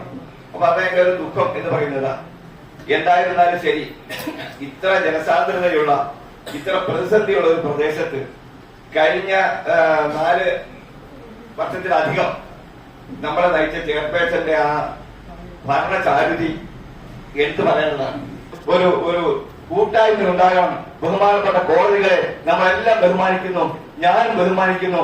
അദ്ദേഹത്തിന് മുൻകൂർ ജാമ്യം ഹൈക്കോടതി തള്ളിയിൽ ബഹുമാനപ്പെട്ട കോടതിയെ അഭിനന്ദിക്കുന്നു. അതുകൊണ്ട് ഞാൻ പറഞ്ഞു വരുന്നത്, ഇത്രയും വൃത്തികെട്ടവന്മാരെ നമ്മൾ ഒരു കണ്ണവന്റെ മേൽ കാണണം എന്ന് ഓർമ്മപ്പെടുത്തുന്നു. ഈ ഹോളിൽ വലിയ കാര്യങ്ങൾ നമ്മളെ അവമതിക്കുന്ന കാര്യങ്ങൾ പറഞ്ഞ് തെറ്റായതുകൊണ്ട് ഞാൻ അതിലേക്ക് പോകുന്നില്ല. എങ്കിലും എന്റെ മനസ്സിന്റെ വികാരം ഇന്ത്യയിലെ മുസ്ലിങ്ങൾക്ക് വേണ്ടി ഇവിടെ അവതരിപ്പിച്ചുകൊണ്ട് ഈ ബഡ്ജറ്റ് അവതരിപ്പിച്ച ബഹുമാനപ്പെട്ട vice chairman advocate Muhammad Iliyas സാറിനെയും ചെയർപേഴ്സണെ ഒരിക്കൽ കൂടെ അഭിനന്ദിക്കുന്നു. പിന്നെയും തെറ്റുപറ്റി പോകുന്നു. എന്റെ വാർഡിൽ 2 കോടി രൂപ പ്രോപ്പർ വർക്കുകൾ, 2 ജലസേന പറ്റി പറയാൻ വന്നു, പ്രോപ്പർ വർക്കുകൾ പൂർത്തീകരിച്ചു, റോഡുകളുടെ പണി പൂർത്തീകരിച്ചു.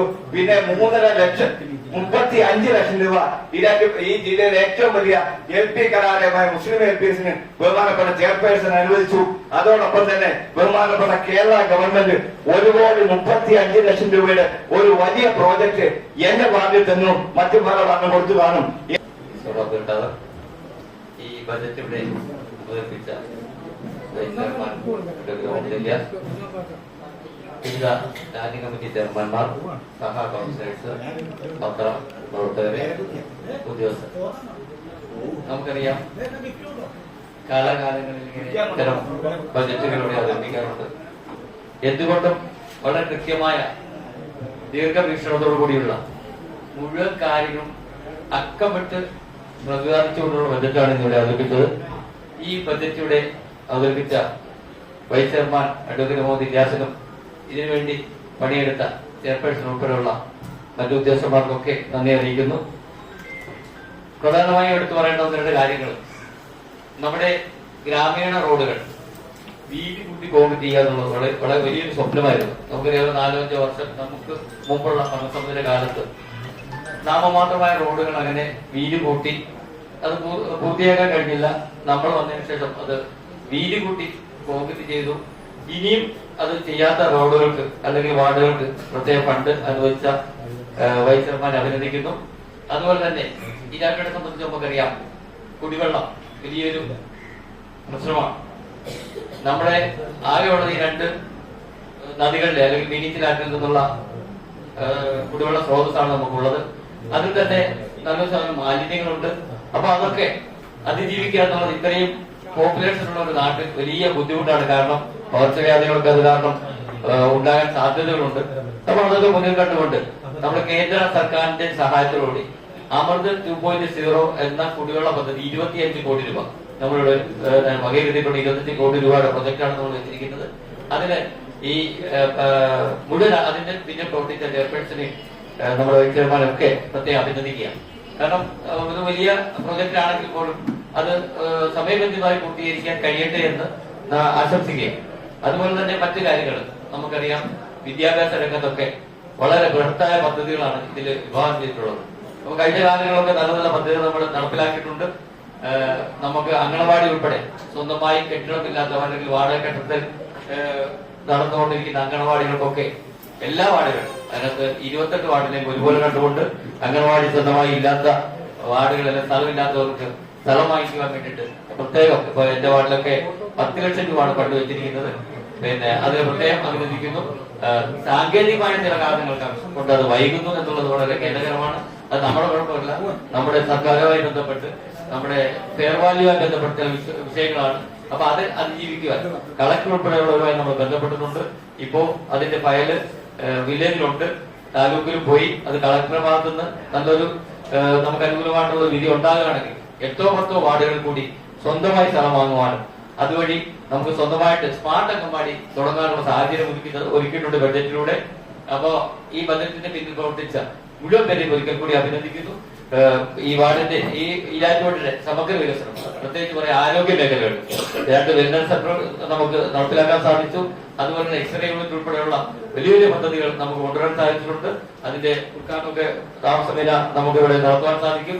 അതുപോലെ തന്നെ ഈ മാലിന്യവുമായി ബന്ധപ്പെട്ട് ആരോഗ്യ മേഖലകളിൽ ശുചിത്വവുമായി ബന്ധപ്പെട്ട് വളരെ ബൃഹത്തായ പദ്ധതികൾ, അതായത് നമ്മുടെ ഈ വലിച്ചെറിയൽ നമ്മുടെ അതുമായി ബന്ധപ്പെട്ട് ആ സംസ്കാരം പാടെ മാറ്റിക്കൊണ്ട് ഈരാറ്റുപേട്ട മുഖച്ഛായ മാറ്റുന്ന നമ്മുടെ ഈ ആറിന്റെ 2 കരകളിലുള്ള മാലിന്യങ്ങളൊക്കെ ഇനിയും അത് ഉണ്ടാകാതിരിക്കാൻ ആ കുമ്മാരങ്ങൾ ഒഴിവാക്കിക്കൊണ്ട് അവിടെയൊക്കെ പച്ചപ്പ് വെച്ചു പിടിപ്പിക്കാൻ അല്ലെങ്കിൽ പുല്ല് വെക്കുവാനും പുതിയ ഉദ്യാനങ്ങൾ നമുക്ക് ഉണ്ടാക്കാനും വൈകുന്നേരങ്ങളിൽ വിശ്രമ കേന്ദ്രങ്ങൾ ഉണ്ടാക്കാം. നമ്മളെ സംബന്ധിച്ച് നമ്മുടെ കുട്ടികൾക്കൊക്കെ വനിതകൾക്കാണെങ്കിൽ നമുക്കൊക്കെ അല്ലെങ്കിൽ പ്രായം ചെന്നവർക്കൊക്കെ വൈകുന്നേരം ഒന്ന് ഉല്ലസിക്കാനുള്ള ഇടങ്ങൾ നമ്മുടെ പുറമ്പോക്ക് ഭൂമിയായിട്ട് കിടക്കുന്ന അല്ലെങ്കിൽ നമ്മുടെ കസ്റ്റഡിയിലുള്ള അടുവഴി, അതുപോലെ തന്നെ നമ്മുടെ കിസ്കോ, വടക്കേക്കര, നടക്കൽ, തെക്കേക്കര ഭാഗങ്ങളൊക്കെ ഉള്ള സ്ഥലങ്ങളിൽ പുൽമേടുകളും പാർക്ക് പോലുള്ള സംവിധാനങ്ങളൊക്കെ ഈ കൂടിക്കിടക്കിൽ പോയി ബജറ്റിൽ ഉൾക്കൊള്ളിച്ചിട്ടുണ്ട്. അതുപോലെ ടൗണില് ഒരു പച്ചപ്പ് നിറഞ്ഞ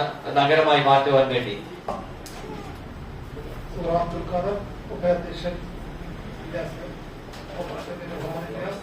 മറ്റ് സഹകരണ നമുക്കറിയാം, ബഡ്ജറ്റ് എന്ന് പറഞ്ഞാൽ ഏറെ പ്രതീക്ഷയോടെ ജനങ്ങളുടെ മുന്നിൽ വെക്കേണ്ട ഒരു വലിയൊരു സംഭവം തന്നെയാണ് ഈരാറ്റുപേട്ടയുടെ ഒരു ബഡ്ജറ്റ്.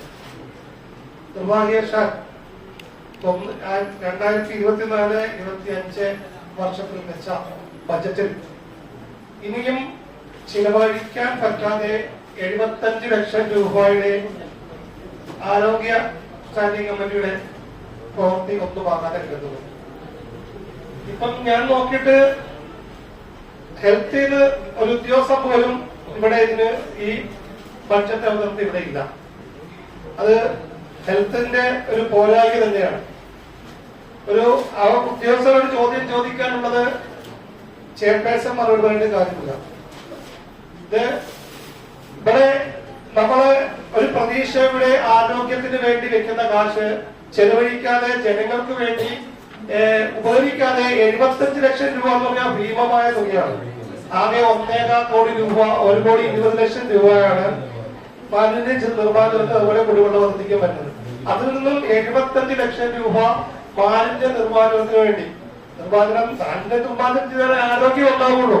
നല്ലൊരു ആരോഗ്യത്തിന് വേണ്ടി നമ്മൾ യാചിച്ചുകൊണ്ടിരിക്കുന്ന സമയമാണ്. നീളച്ചിലാറും അതുപോലെ തന്നെ ചെറിയ കൈവരികളും അവിടെ ഉപയോഗിക്കേണ്ട കാശ്, ക്യാമറ പോലുള്ള സംഭവം ചെയ്യാൻ വേണ്ടി വെച്ചിരുന്ന കാശ് ഇതുവരെയും നിർവഹണം ചെയ്യാതെ കിടക്കുകയാണ്. ഇനി ഏതാനും മാർച്ച് അടുത്ത മാസം കൊണ്ട് ആ കാശ് എക്സ്പെൻഡിച്ചർ ആയിട്ട് നമുക്ക് ചെയ്യേണ്ട കാര്യങ്ങൾ ചെയ്യാൻ ഉത്തരവാദിത്തപ്പെട്ട ഉദ്യോഗസ്ഥരും സ്റ്റാൻഡിംഗ് കമ്മിറ്റിയും തയ്യാറായാൽ മാത്രമേ നമുക്ക് ഈരാറ്റുപേട്ടയോട് കൂറ് കാണിക്കാൻ പറ്റുള്ളൂ. ഈ ബഡ്ജറ്റ് കൊണ്ട് ഒരു തീരുമാനമാക്കി ജനങ്ങളുടെ മുമ്പിൽ എത്തിച്ചു കൊടുക്കാൻ സാധിക്കുകയുള്ളൂ. അപ്പം നമുക്ക് ഇപ്പോൾ അറിയാം, നമ്മള് ഏതാനും വീടുകൾ മാത്രമാണ് നമുക്ക് മുനിസിപ്പാലിറ്റിക്ക് കൊടുക്കാൻ സാധിച്ചത്.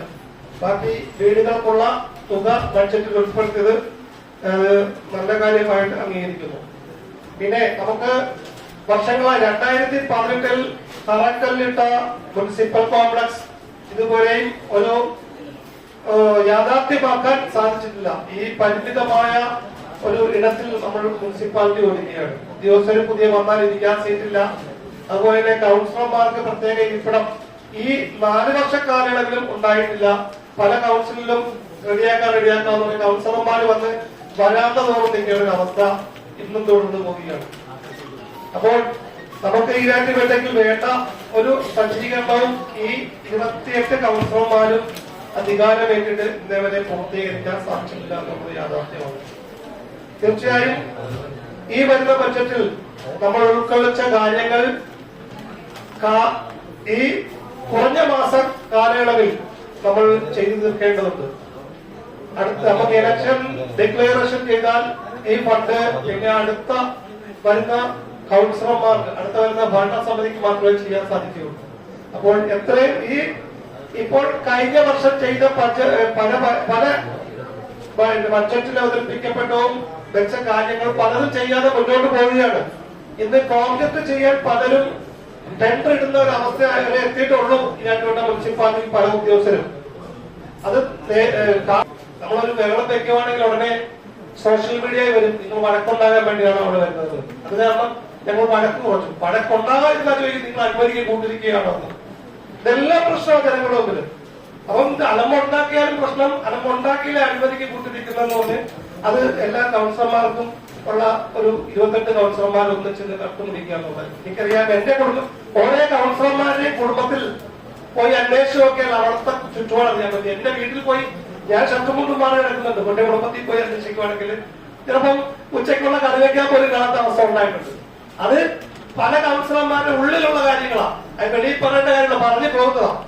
അപ്പം ഇത് നമ്മൾ അഴിമതിക്ക് ഇന്നേവരെ ഒരു കൗൺസിലർമാരും ഞങ്ങള് കൗൺസിലർമാരും പങ്കെടുത്തായിട്ട് ഞങ്ങൾക്കൊരു അറിവില്ല.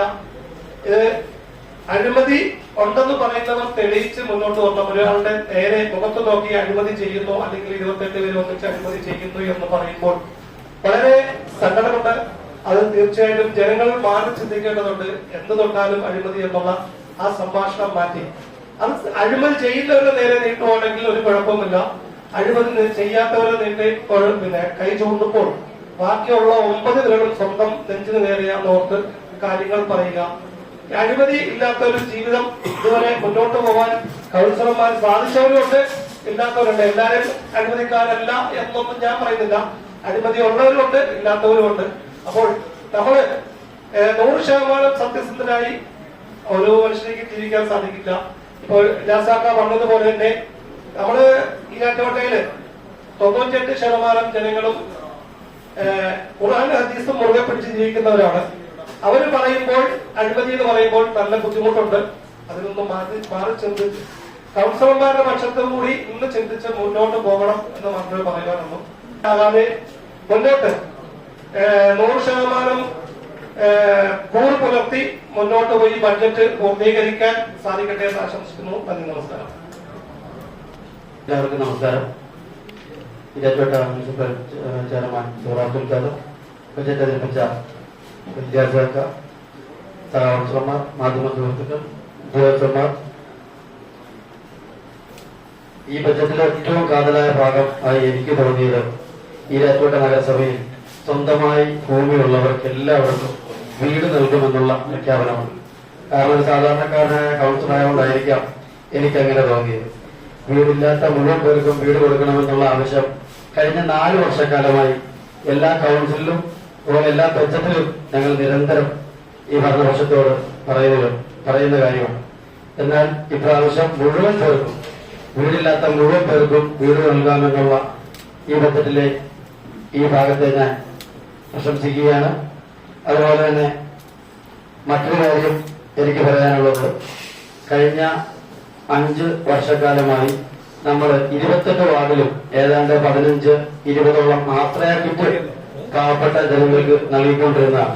കഴിഞ്ഞ 6-7 മാസക്കാലമായി അത് നിന്നു കിടക്കുകയാണ്.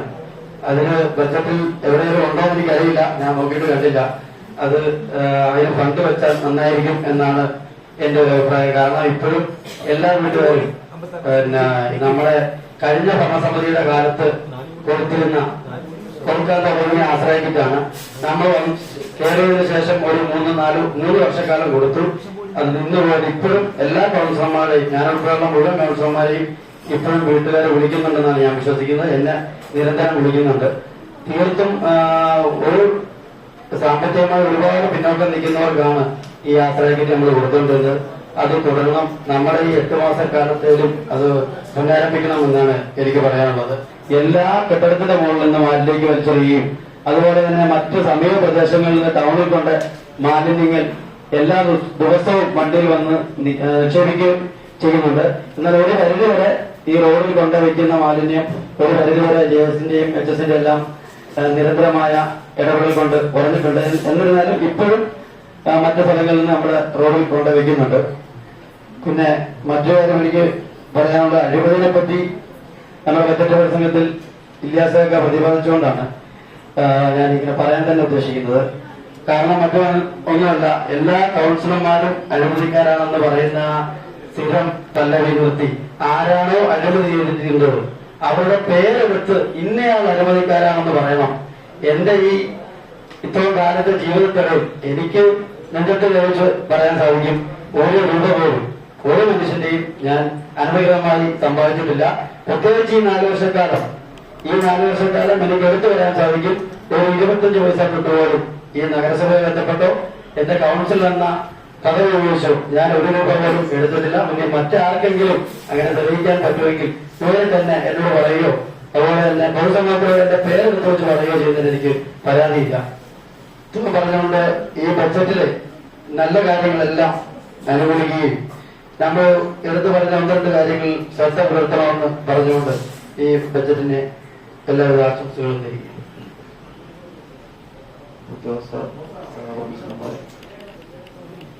ഈ ബഡ്ജറ്റില് ഏറ്റവും സന്തോഷമായി പാവപ്പെട്ടവർക്ക് വീടെന്ന ഒരു സ്വപ്നം യാഥാർത്ഥ്യമാക്കാൻ വേണ്ടി ഈ ബഡ്ജറ്റിൽ പൈസ മാറ്റിവെച്ച കാണിച്ച മനസ്സിനോട് വലിയ സന്തോഷം തോന്നി. കാരണം വീടെന്ന സ്വപ്നം എല്ലാവരുടെയും ഒരു സ്വപ്നമാണ്, പാവപ്പെട്ടവരുടെ ഏറ്റവും വലിയ സ്വപ്നമാണ്. അത് യാഥാർത്ഥ്യമാക്കാൻ ഈ ഭരണസമിതിക്ക് ഇനി കാലയുള്ളത് 7 മാസമേ ഉള്ളൂ. അതിന്റെ ഇടയിൽ നിന്നുകൊണ്ട് അവർക്കൊരു വീടുന്ന ഒരു സ്വപ്നം യാഥാർത്ഥ്യമാക്കാൻ കഴിയട്ടെ എന്ന് ഞാൻ ആദ്യം തന്നെ ആശംസിക്കുകയാണ്. അതുപോലെ തന്നെ വടക്കേക്കര പ്രദേശത്ത് നിന്ന് പ്രതിനിധീകരിച്ച് വരുന്ന ഒരു വാർഡ് മെമ്പർ എന്ന നിലയ്ക്ക് കടുവാവഴി പ്രദേശത്തിന്റെ ഏറ്റവും വലിയ ചിരകാല സ്വപ്നമായിരുന്നു കടുവാവഴി ബസ് സ്റ്റാൻഡ് എന്നുള്ളൊരു സംഭവം. ഇപ്പോൾ കടുവാവഴി ബസ് സ്റ്റാൻഡ് എന്നേക്കുമായി ഒരു അപ്രതീക്ഷിതമായ നിലയിലാണ് നമ്മളിപ്പോൾ കാണുന്നത്. മൾട്ടിപർപ്പസ് ഹാർബർ എന്ന് പറയുന്ന ഒരു കേന്ദ്ര ഗവൺമെന്റ് സ്ഥാപനം സ്പൈസസ് പാർക്ക് എന്ന് പറയുന്നത് അത് വന്നത് മൂലം കടുവാവഴി ബസ് സ്റ്റാൻഡ് അപ്രസക്തമായി. എന്നിരുന്നാലും കടുവാവഴി ജനതയുടെ ഏറ്റവും വലിയൊരു ആവശ്യമായിരുന്നു കടുവാവഴി ബസ് സ്റ്റാൻഡ്. അതിന്റെ ഭാഗമായി സ്ഥലം ഈ പറയുന്ന ബസ് സ്റ്റാൻഡിന്റെ പിറകിൽ സ്ഥലമെടുക്കാൻ വേണ്ടി 2 കോടി രൂപ വകയിരുത്തിയിട്ടുണ്ട് എന്ന് നമ്മുടെ ഇതിൽ ബഡ്ജറ്റിൽ കാണാൻ സാധിച്ചു. എന്തായാലും സന്തോഷം നൽകുന്ന ഒരു കാര്യമാണ്. പിന്നെ കുടിവെള്ളത്തിന് വേണ്ടി ഇതിലൊന്നും കണ്ടില്ല. എങ്ങനെയാണെന്ന് എനിക്കറിയില്ല അതിനെപ്പറ്റി എന്താ സംഭവം നമ്മൾ കാണുന്നില്ല. എന്തായാലും നല്ല കാര്യങ്ങൾക്ക് 100% പിന്തുണ നൽകിക്കൊണ്ടും തെറ്റുകുറ്റങ്ങളുണ്ടെങ്കിൽ വിമർശിക്കപ്പെടേണ്ടതുമാണ്. അതുകൊണ്ട് എല്ലാവിധ പ്രവൃത്തിക്ക് എല്ലാവിധ ആശംസകൾ അറിയിച്ചുകൊണ്ട് പ്രിയപ്പെട്ട ചെയർപേഴ്സൺ, ഈ ബഡ്ജറ്റ് ഇവിടെ അവതരിപ്പിച്ച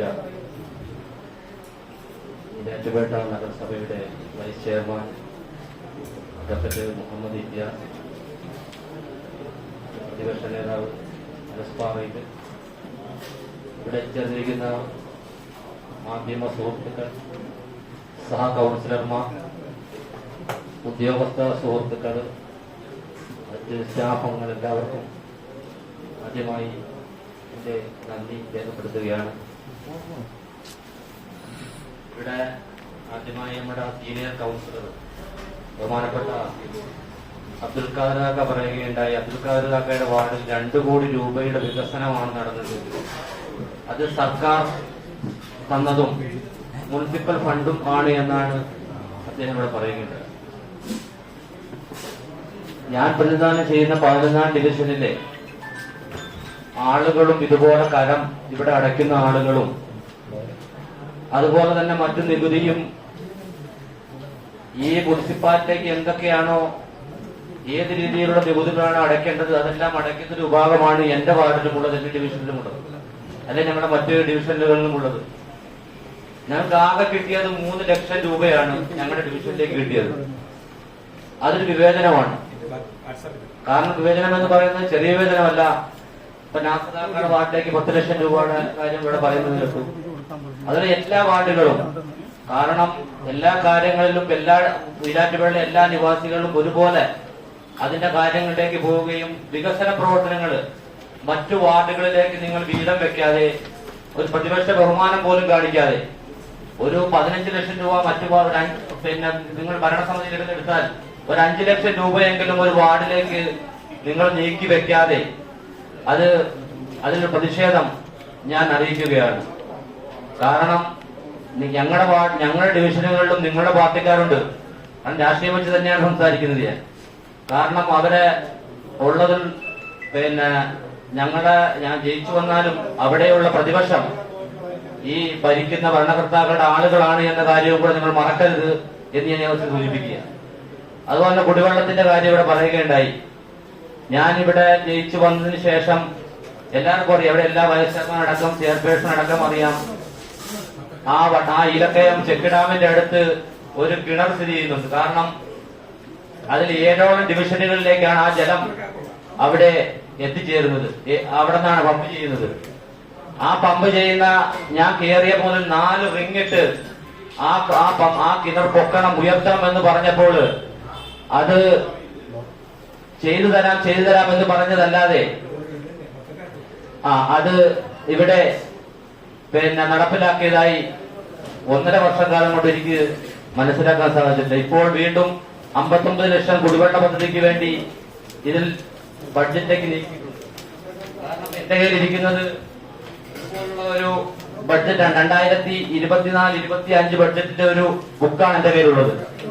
ആ ബുക്കിൽ പറഞ്ഞ കാര്യങ്ങളിൽ എന്താണ് ഇവിടെ നടത്തിയിട്ടുള്ളതെന്ന്, എല്ലാം നടത്തിയിട്ടുള്ളതെന്ന് ഞാൻ പറയുന്നില്ല, ഒന്ന് വിശകലനം നടത്തി മുമ്പോട്ട് പോയെങ്കിൽ ഏറ്റവും നന്നായിരിക്കും.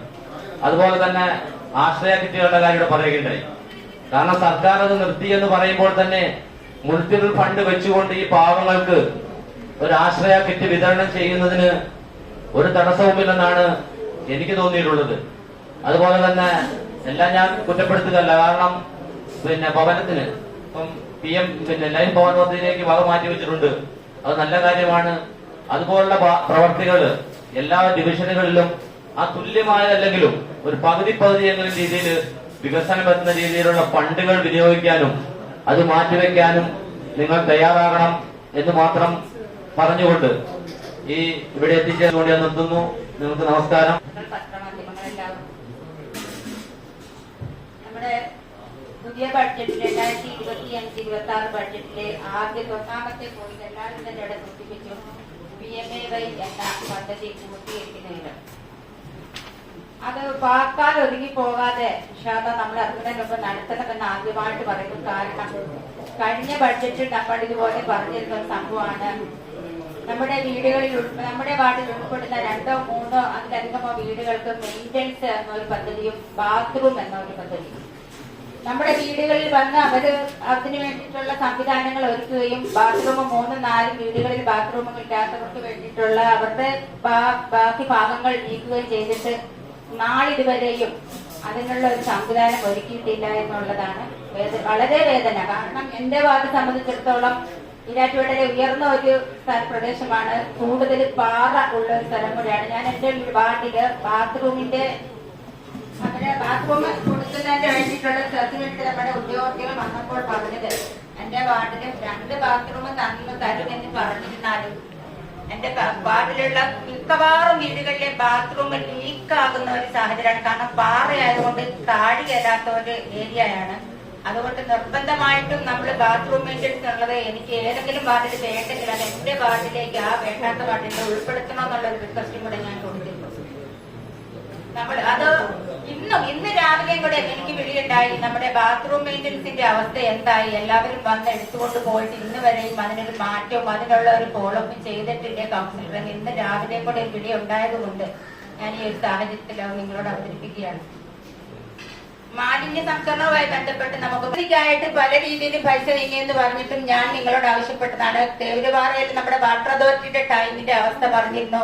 വെള്ളം സ്റ്റോർ ചെയ്തുകൊണ്ട് നമുക്ക് അവിടെ നിന്നും ഓവറായിട്ട് വെള്ളം കൊടുക്കാൻ പറ്റത്തില്ല വാട്ടർ അതോറിറ്റിയുടെ ടാങ്കിന്റെ ഇപ്പോഴത്തെ നിലവാരം അനുസരിച്ച്. പിന്നെ ഉള്ളത് ഒരു ചെറിയ ടാങ്കാണ് നമുക്ക് JJP പദ്ധതി പ്രകാരം നടത്തുന്നത്.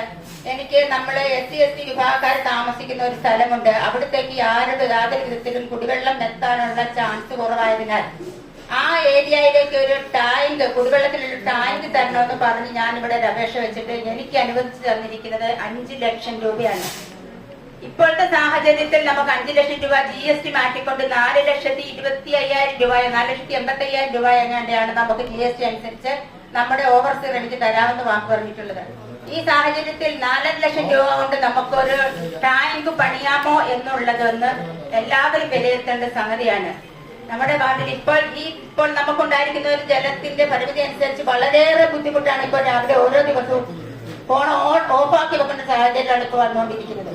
അതുകൊണ്ട് കുടിവെള്ള പദ്ധതിയിലൊക്കെ ഇല്ല, എന്റെ കൗൺസിലർ പറഞ്ഞതുപോലെ എല്ലാ രീതിയിലും നമ്മൾ ചെയ്യുമ്പോൾ കുടിവെള്ള പദ്ധതിയും അല്ലാതെയുള്ള കാര്യങ്ങൾക്ക് നമ്മൾ ഫണ്ട് വിഹിതം വെക്കുമ്പോൾ ഏറ്റവും കൂടുതൽ ബുദ്ധിമുട്ട് അനുഭവിക്കുന്ന ഓരോ വാർഡുകളിലേക്കും അതിൻ്റെതായ രീതിയിൽ ആ ഫണ്ട് വിനിയോഗിക്കണമെന്ന് ഒരിക്കൽ കൂടി ആവശ്യപ്പെട്ടുകൊണ്ട് നമ്മുടെ അവതരിപ്പിക്കുകയുണ്ടായി. അതിലേറെ സന്തോഷം. ഹരിമിഷൻ വീട് കച്ചവടം ഉണ്ടാകുന്നതുകൊണ്ട് വളരെ സന്തോഷമുണ്ട്. ഇതിനായി പ്രയത്നിച്ച ഉദ്യോഗസ്ഥരെയും വൈസ് ചെയർമാനെയും അബ്ദുൽ ഖാദർ എല്ലാവർക്കും എല്ലാവിധ ആശംസകളും അറിയിച്ചുകൊണ്ട് നിർത്തുന്നു. അബ്ദുൽ ഖാദർ ബജറ്റ് അവതരിപ്പിച്ച വൈസ് ചെയർമാൻ മുഹമ്മദില്ല, പ്രിയപ്പെട്ട സഹ കൗൺസിലർമാരെയും ഉദ്യോഗസ്ഥരെ 2025-26 സാമ്പത്തിക വർഷത്തെ ബജറ്റ് ഇവിടെ അവതരിപ്പിക്കുകയുണ്ടായി. നമുക്ക് കഴിഞ്ഞ വർഷങ്ങളിൽ നമ്മൾ നടത്തുന്ന പ്രൊജക്ടുകളും ഇനി നമ്മൾ നടപ്പിലാക്കാനുള്ള പ്രൊജക്ടുകളുമാണ് ഈ ബജറ്റിൽ പ്രധാനമായും അവതരിപ്പിച്ചത്. നമുക്കറിയാം, കഴിഞ്ഞ 4 വർഷക്കാലം നമ്മുടെ നഗരസഭയുടെ പരിധിയിൽ ഉൾപ്പെടുത്തി നമ്മുടെ നഗരസഭയുടെ ഒരു വലിയ സാമ്പത്തിക ഒരു ഇതിൽ നിന്നുകൊണ്ട് നമുക്ക് ചെയ്യാവുന്ന മാക്സിമം പ്രൊജക്ടുകൾ ഈ വർഷക്കാലങ്ങളിൽ നമുക്ക് ചെയ്യാൻ സാധിച്ചിട്ടുണ്ട്. അതിന്റെ ഒരുപാട് നമുക്കറിയാം, ഒരു പ്രൊജക്ട് നടപ്പിലാക്കുമ്പോൾ അത് വരുന്ന നിയമ തടസ്സങ്ങൾ അത് വളരെ നമുക്ക് പൊതുജനങ്ങളെ മറ്റുള്ളവർക്ക് മനസ്സിലാവുന്നതിനപ്പുറമായിട്ട് ഒരുപാട് നിയമ തടസ്സങ്ങൾ അതിൽ വരാറുണ്ട്. പല പ്രൊജക്ടുകളുടെയും കാലതാമസം വരുന്നതിന്റെ മെയിൻ കാരണം ആ ഒരു നിയമ തടസ്സങ്ങളാണ്. ഒരു പരിധിവരെ മുനിസിപ്പൽ ഓഫീസ് കോംപ്ലക്സിന് പ്രോപ്പർട്ടി ആണെങ്കിലും നമ്മുടെ പ്രൈവറ്റ് ബസ് സ്റ്റാൻഡ് പ്രോപ്പർട്ടി ആണെങ്കിലും മുനിസിപ്പൽ സെക്രട്ടറിയുടെ പേരിൽ കൂടി അല്ലാത്ത പ്രോപ്പർട്ടി ആയിരുന്നു ഇത്ര കാലവും. ഇത്ര വർഷത്താണ് നമ്മുടെ കയ്യിലുണ്ടായിരുന്നത്, അത് നമ്മുടെ പേരിലോട്ട് കൂട്ടിയിട്ടുണ്ടായിരുന്നില്ല. അതുമായി ബന്ധപ്പെട്ട എല്ലാ പേപ്പർ വർക്കുകളും കടുവാമണി ബസ് സ്റ്റാൻഡ് അതുപോലെയുള്ള എല്ലാ പേപ്പർ വർക്കുകളും അങ്ങനത്തെ നിയമ തടസ്സങ്ങളും മാറ്റി അതിന്റെ ഒരു ആരംഭഘട്ടത്തിൽ നമ്മൾ എത്തി നിൽക്കുകയാണ്. അപ്പൊ അതിനെ പിന്നിൽ പ്രവർത്തിച്ച ഭരണസമിതിയെ മുനിസിപ്പൽ ചെയർപേഴ്സൺ വഹിച്ച എല്ലാവരെയും ഞാൻ അവസരത്തിൽ അഭിനന്ദിക്കുകയാണ്. അത് കാരണം അതിന് കൂടുതലായിട്ട് മനസ്സിലാവുന്ന കാരണം നമ്മുടെ വാർഡിലൊരു അംഗനവാടി ഇപ്പൊ നമ്മുടെ പുതിയ അംഗനവാടി പണിയുന്നതുമായി ബന്ധപ്പെട്ട് നിലവിൽ ഫസ്റ്റ് ഫേസിലായിട്ട് 5 അംഗനവാടികളാണ് തെരഞ്ഞെടുത്തിട്ടുള്ളത്. അതിൽ 4 എണ്ണം പഴയ അംഗനവാടി ഇല്ലാത്തതും 1 എണ്ണം മാത്രം എന്റെ വാർഡിലെ അംഗനവാടി മാത്രമാണ് ഒരു പഴയ ബിൽഡിംഗ് പൊളി, അത് 40-45 വർഷം കൂടുതലുള്ള ഒരു ബിൽഡിംഗ്. അത് പൊളിച്ചു കളയാൻ വേണ്ടിയിട്ട് അതിന് പെർമിഷൻ കിട്ടാൻ നമ്മൾ അതിനു വേണ്ടി എടുത്ത സ്ട്രഗിൾ എന്നതാണ് നമുക്ക് വാർഡ് നോട്ട്സ് ഞാൻ മനസ്സിലാക്കിയപ്പോഴാണ് ഇതിനു വേണ്ടി പ്രവർത്തിക്കുമ്പോൾ അതൊരു ബുദ്ധിമുട്ട് നമ്മൾ അനുഭവിക്കുമെന്ന് മനസ്സിലാക്കും. അപ്പൊ അതിന്റെ പേപ്പർ വർക്കും തടസ്സങ്ങളൊക്കെ നീങ്ങിയിട്ടുണ്ട്. അപ്പോൾ എന്റെ വാർഡില് നല്ലൊരു അംഗനവാടി ഈ വരും വർഷങ്ങളിൽ അടുത്ത വർഷം തന്നെ പൂർത്തിയാകാൻ സാധിക്കുമെന്നാണ് ഈ അവസരത്തിൽ പറയുകയാണ്. അതേപോലെ തന്നെ നമ്മുടെ നാട്ടിലെ ഏറ്റവും വലിയ പ്രശ്നമാണ് കുടിവെള്ള പദ്ധതി. എന്റെ വാർഡിലെയും ഏറ്റവും വലിയ പ്രശ്നം നമ്മൾ കയറിയപ്പോ അവിടുത്തെ ജനങ്ങൾ ഏറ്റവും കൂടുതൽ പറഞ്ഞിട്ടുണ്ടായിരുന്നത് കുടിവെള്ളത്തിന്റെ ബുദ്ധിമുട്ടാണ്. അതിലും നമുക്ക് ഫണ്ട് വകയിരുത്തിയതിലും ഒരുപാട് തടസ്സങ്ങൾ ഉണ്ടായി. ആ തടസ്സങ്ങൾക്ക് വേണ്ടി പൂർത്തീകരണ സ്റ്റേജിലാണ് ഇപ്പോൾ ഉള്ളത്. അതുപോലെ തന്നെ നമ്മുടെ വാട്ടർ അതോറിറ്റിയുടെ പ്രൊജക്ട് പറഞ്ഞിരുന്നു. അത് ആദ്യഘട്ടത്തിന്റെ നിലയിൽ 1 മുതൽ 20 വരെയുള്ള വാർഡുകൾക്ക് 8 കോടി രൂപ വകയിരുത്തിയിട്ടുണ്ട്. അത് അത്രയും പെട്ടെന്ന് അതിനും സമയമെടുക്കും. എന്നാൽ തന്നെയും അത് എത്രയും പെട്ടെന്ന് പൂർത്തീകരിക്കാൻ അതിന്റെ കാര്യങ്ങൾ നടത്താൻ പൂർത്തീകരിക്കാൻ 4 വർഷം എടുക്കുന്ന പ്രൊജക്റ്റാണ് നമ്മളിപ്പോൾ കഴിഞ്ഞത്. അതിനും ഭരണപരമായ നേതൃത്വം വഹിച്ച ഈ ഭരണസമിതിക്ക് അഭിനന്ദനങ്ങൾ. അതേപോലെ തന്നെ നമുക്ക് നമ്മുടെ പരിധി നമുക്കറിയാം, വീടുകൾ കൊടുത്തിട്ടുണ്ടെങ്കിലും അതിന്റെ വായ്പാ തിരിച്ചടവ് ഏറ്റവും നമ്മുടെ ടൈം മുതലാണ് അതിന്റെ വായ്പാ തിരിച്ചടവ് വന്നിട്ടുള്ളത്. ആ ഒരു ഭീമമായ തുക നമ്മളുടെ പ്ലാൻ ഫണ്ടിൽ നിന്ന് നഷ്ടപ്പെടുന്നതുകൊണ്ടാണ് നമുക്ക് അതിന്റെ വീട് കൊടുക്കാൻ പറ്റാത്തത്. എന്നാൽ തന്നെ നമ്മുടെ തനത് ഫണ്ടിൽ നിന്ന് വക മാറ്റിയിട്ടാണ് നമ്മുടെ 2018 എല്ലാ DPR-കളും പൂർത്തീകരിച്ചു. ഇനി അടുത്തുള്ള 2020 DPR-ലെ വീടുകൾ കൊടുക്കാൻ വേണ്ടിയിട്ട് നമ്മൾ തീരുമാനിച്ചിട്ടുണ്ട്. അത് എത്രയും പെട്ടെന്ന് നടത്തുന്നത്. കാരണം ഓരോ വാർഡിലും 10ഉം 15ഉം 20ഉം അപേക്ഷകരാണ് വീടുള്ളത്. വീടില്ലാത്ത സ്ഥലമുള്ള ആളുകൾക്ക് വീടില്ലാത്തത്, സ്ഥലമില്ലാത്ത ഒരുപാട് പേര് അല്ലാത്തതുണ്ട്. ഈ സ്ഥലമുള്ളവർക്ക് എത്രയും പെട്ടെന്ന് നമ്മൾ ടൈം ഇറങ്ങുമ്പോൾ കഴിയുമ്പോൾ തന്നെ ഒരു വീട് വെക്കാനുള്ള എല്ലാവിധ പ്രവർത്തനങ്ങളും നമ്മുടെ ഭാഗത്തുനിന്നുണ്ടാവണം. കാരണം ജനങ്ങളെ ഏറ്റവും കൂടുതൽ പ്രതീക്ഷിക്കുന്നത് അതുപോലത്തെ കാര്യങ്ങളാണ്. അതുപോലെ തന്നെ ഈ വർഷത്തിൽ നമ്മുടെ പ്രൊജക്റ്റിലുള്ള വീട് മെയിൻ്റനൻസും ബാത്റൂം മെയിൻ്റനൻസും അതും ഏറ്റവും അർഹരായിട്ടുള്ള ആളുകളാണ് ആ ലിസ്റ്റിലുള്ളത്. അവർക്കും എത്രയും പെട്ടെന്ന് അത് ലഭ്യമാക്കാനുള്ള എല്ലാ നടപടികളും സ്വീകരിക്കണമെന്ന് അഭ്യർത്ഥിക്കുകയാണ്. അതേപോലെ ചെയർമാരുടെ ഒരു ടേം കഴിയുന്ന കാര്യങ്ങൾ കഴിഞ്ഞ 4 വർഷത്തോളം നമ്മുടെ ഭരണസമിതിയുമായി ചേർന്ന് നമ്മൾ നല്ല രീതിയിലൊരു കാര്യങ്ങളുമായി മുന്നോട്ട് പോയി. അതിനെല്ലാം ചുക്കാൻ പിടിച്ച വൈസ് ചെയർമാൻ എന്റെ എല്ലാവിധ ആശംസകളും എന്റെ പാർട്ടിയുടെ എല്ലാവിധ ആശംസകളും ഈ അവസരത്തിൽ അദ്ദേഹത്തെ അറിയിക്കുകയാണ്. നമ്മുടെ ഇന്നത്തെ ഈ ബഡ്ജറ്റ് അവതരിപ്പിച്ച് ബഹുമാനപ്പെട്ട ഈ രാഷ്ട്രപതി നഗരസഭയുടെ ആദരണീയനായ vice chairman advocate Muhammad Iliyas, ബഹുമാനപ്പെട്ട സെക്രട്ടറി, മറ്റു ഉദ്യോഗസ്ഥരെ, എന്റെ സഹകുറിച്ചിട്ട് 4.5 കോടി മിച്ചം കാണിച്ചുള്ള ഒരു വളരെ മനോഹരമായ ഒരു ബഡ്ജറ്റാണ് നമ്മുടെ നഗരസഭാ ചെയർമാൻ ഇവിടെ അവതരിപ്പിച്ചത്. അപ്പൊ ഇതെല്ലാം ഈ ബഡ്ജറ്റ് ഇനിയും തിരുത്തലുകൾ വരുത്താം. നമ്മുടെ ഓരോരുത്തരുടെയും നിർദ്ദേശങ്ങൾ അനുസരിച്ച് തിരുത്താനുള്ള ഓപ്ഷൻ ഉണ്ട്. അത് ബഹുമാനപ്പെട്ട ചെയർപേഴ്സൺ, അത് ഉൾക്കൊണ്ടുകൊണ്ട് ചെയർപേഴ്സണും നമ്മുടെ വൈസ് ചെയർമാനും അത് ഉൾക്കൊണ്ടുകൊണ്ട് അക്കാര്യം പുനഃപരിശോധിക്കും എന്നുള്ളത് തന്നെയാണ് നമ്മുടെ ഉത്തമമായ വിശ്വാസം.